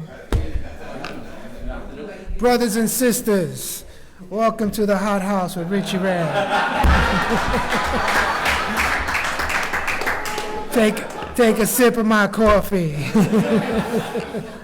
That's my man, bro. You know, I'm proud of him, and you know he's doing great.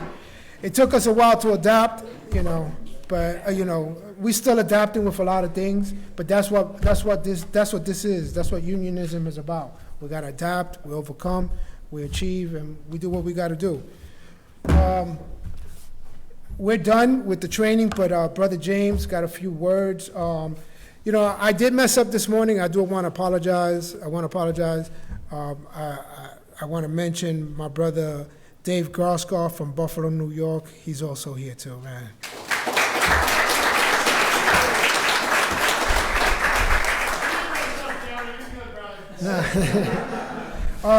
We went to the rally. We went to the rally today. I think we filled up about 60% of the rally over there. So we sure did. But it's all good. We were there for the brother. We were there in solidarity for the brother, but we did good. Everything was fine, and we moved forward from a lot of things. But there is a lot of things that is going to be aired out. There is a lot of things that is going to be aired out, and Brother Corey Walton likes to air out a lot of air, so he's going to we're going to talk to him about what happened. All right. So I'm going to turn it over. Take a deep breath, brother. You're going to need a lot, my brother. So I'm going to turn it over to Brother James Henry, and you know he's going to have the closing remarks and everything, and then that's it.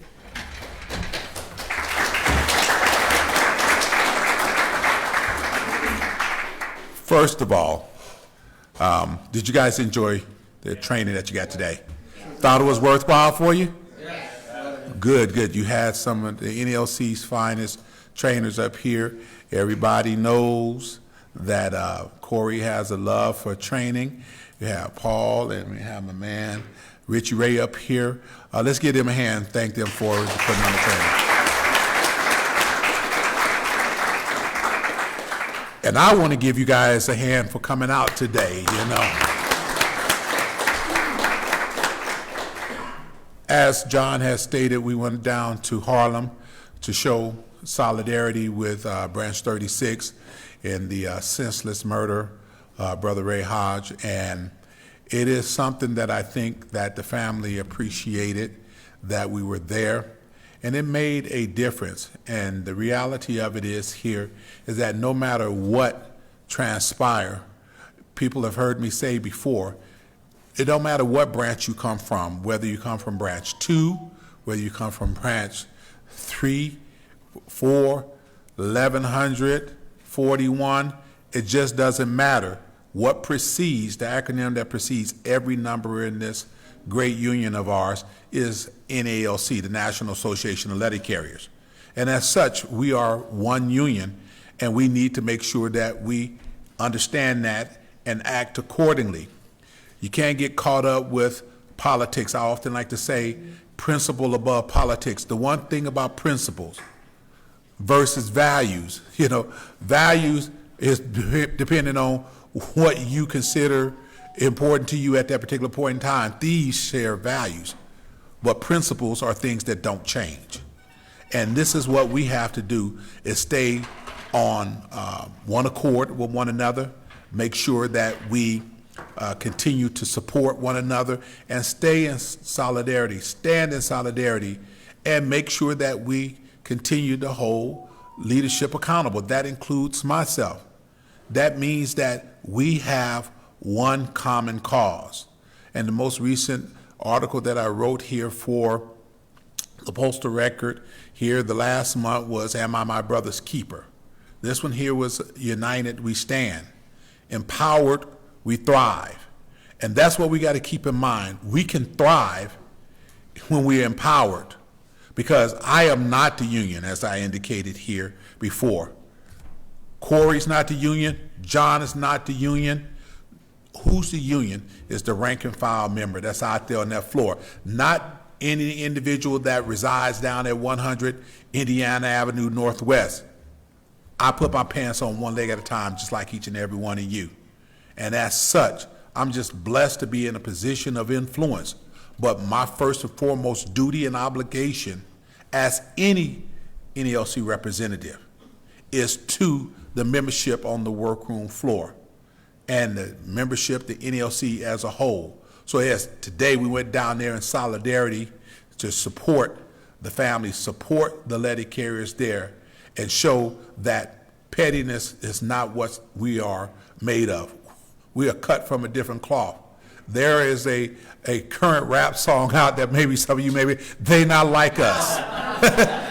They not like us, and that is a fact. Because when you stand up for what's right, it kinds of, I should say, agitate certain people simply because they get exposed that they have to now stand and be accounted for. You know, today is Sunday, and a lot of people know that I refer and reflect a lot of times on my faith. And in the Bible, when Moses came down from the mountain and he said, choose ye this day whom you shall serve. Choose this day who you shall serve. Do you serve, in this instance, do you serve the national president or do you serve the letter carriers? And I could tell you without equivocation at all, I serve the letter carriers. And each and every one of us in here do as well.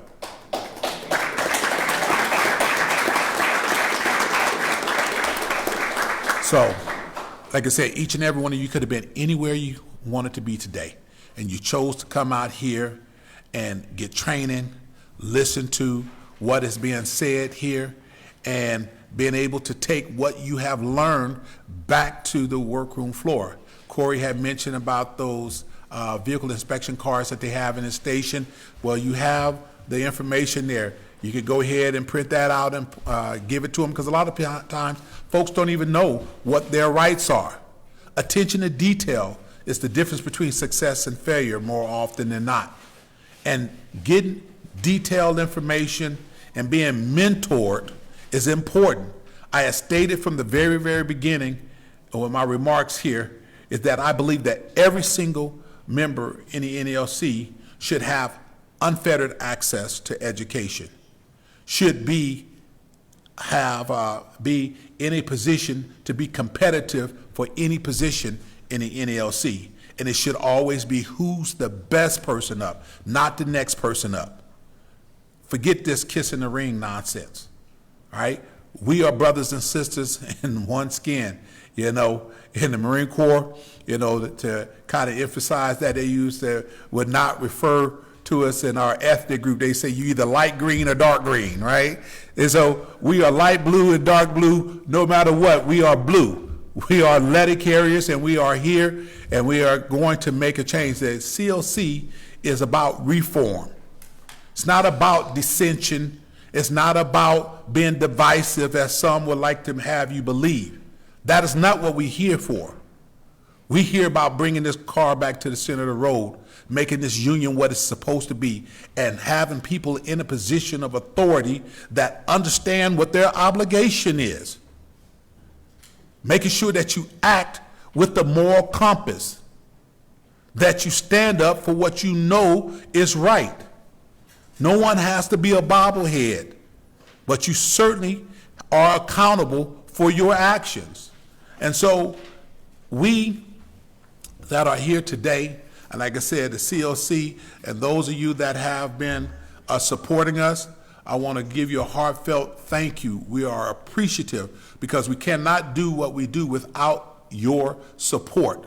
Above and beyond, if you don't have monies to donate, donate whatever time that you can.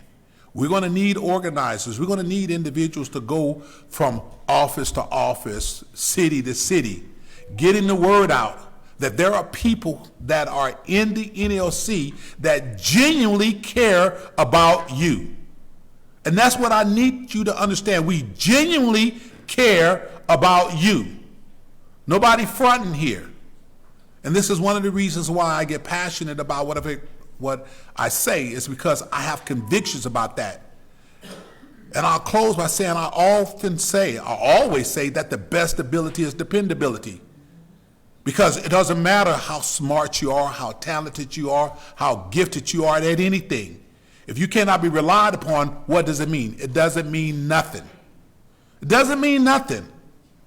There are a lot of talented individuals there at the NLC headquarters. There's a lot of talented individuals at the business agent office. But when you call them and they don't show up, what does it mean? Don't mean nothing. If you're sitting off, or one of your members sitting off work, what does it mean? It doesn't mean nothing. And the people that put their all on the altar of sacrifice deserve more than that. They deserve to be heard. They deserve to be responded to.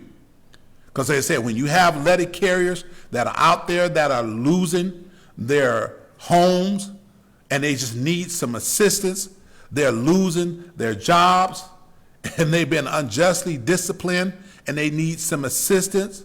Sometimes when they're just going through a hard day and the manager is talking to them like they got to tell them, all they need is a word of encouragement that, look, every day is not like this. Hang in there, stay encouraged, and we'll make sure that we got your back like vertebrates. That's all they need. The camaraderie within the NLC, within the Postal Service, in my opinion, is similar to that in the military. And I genuinely, by being a retired Marine, I live by the credo, no man, no woman left behind. One thing that you can definitely count on is that, like I said, if something doesn't occur, it certainly won't be due to lack of trying. And that is what we need for you to make sure that you impart to your brothers and sisters on the workroom floor, is that the CLC is not about divisiveness, because that seems to be the running theme now. We're not about divisiveness. Democracy ain't just when you agree with it. It's the will of the people. In this instance, the will of the membership. That will and does prevail in each and every instance. And we have to make sure that we keep in mind that we sometimes have to remind others of that. I was sharing with my brothers and sisters in the car as we was riding over here, this nonsense or this notion that you are blue blood, that somehow you was born into this position, that you have an entitlement to this position. You some Supreme Court justice, you got a life appointment? No, no. You have one responsibility and one at all. And that is to the preservation and the advancement of these letter carriers. And so, with that being said, I often like to close by saying, not only I, but the CLC, we will not only fight for you, but we will fight with you. Take care and God bless. Thank you for coming through.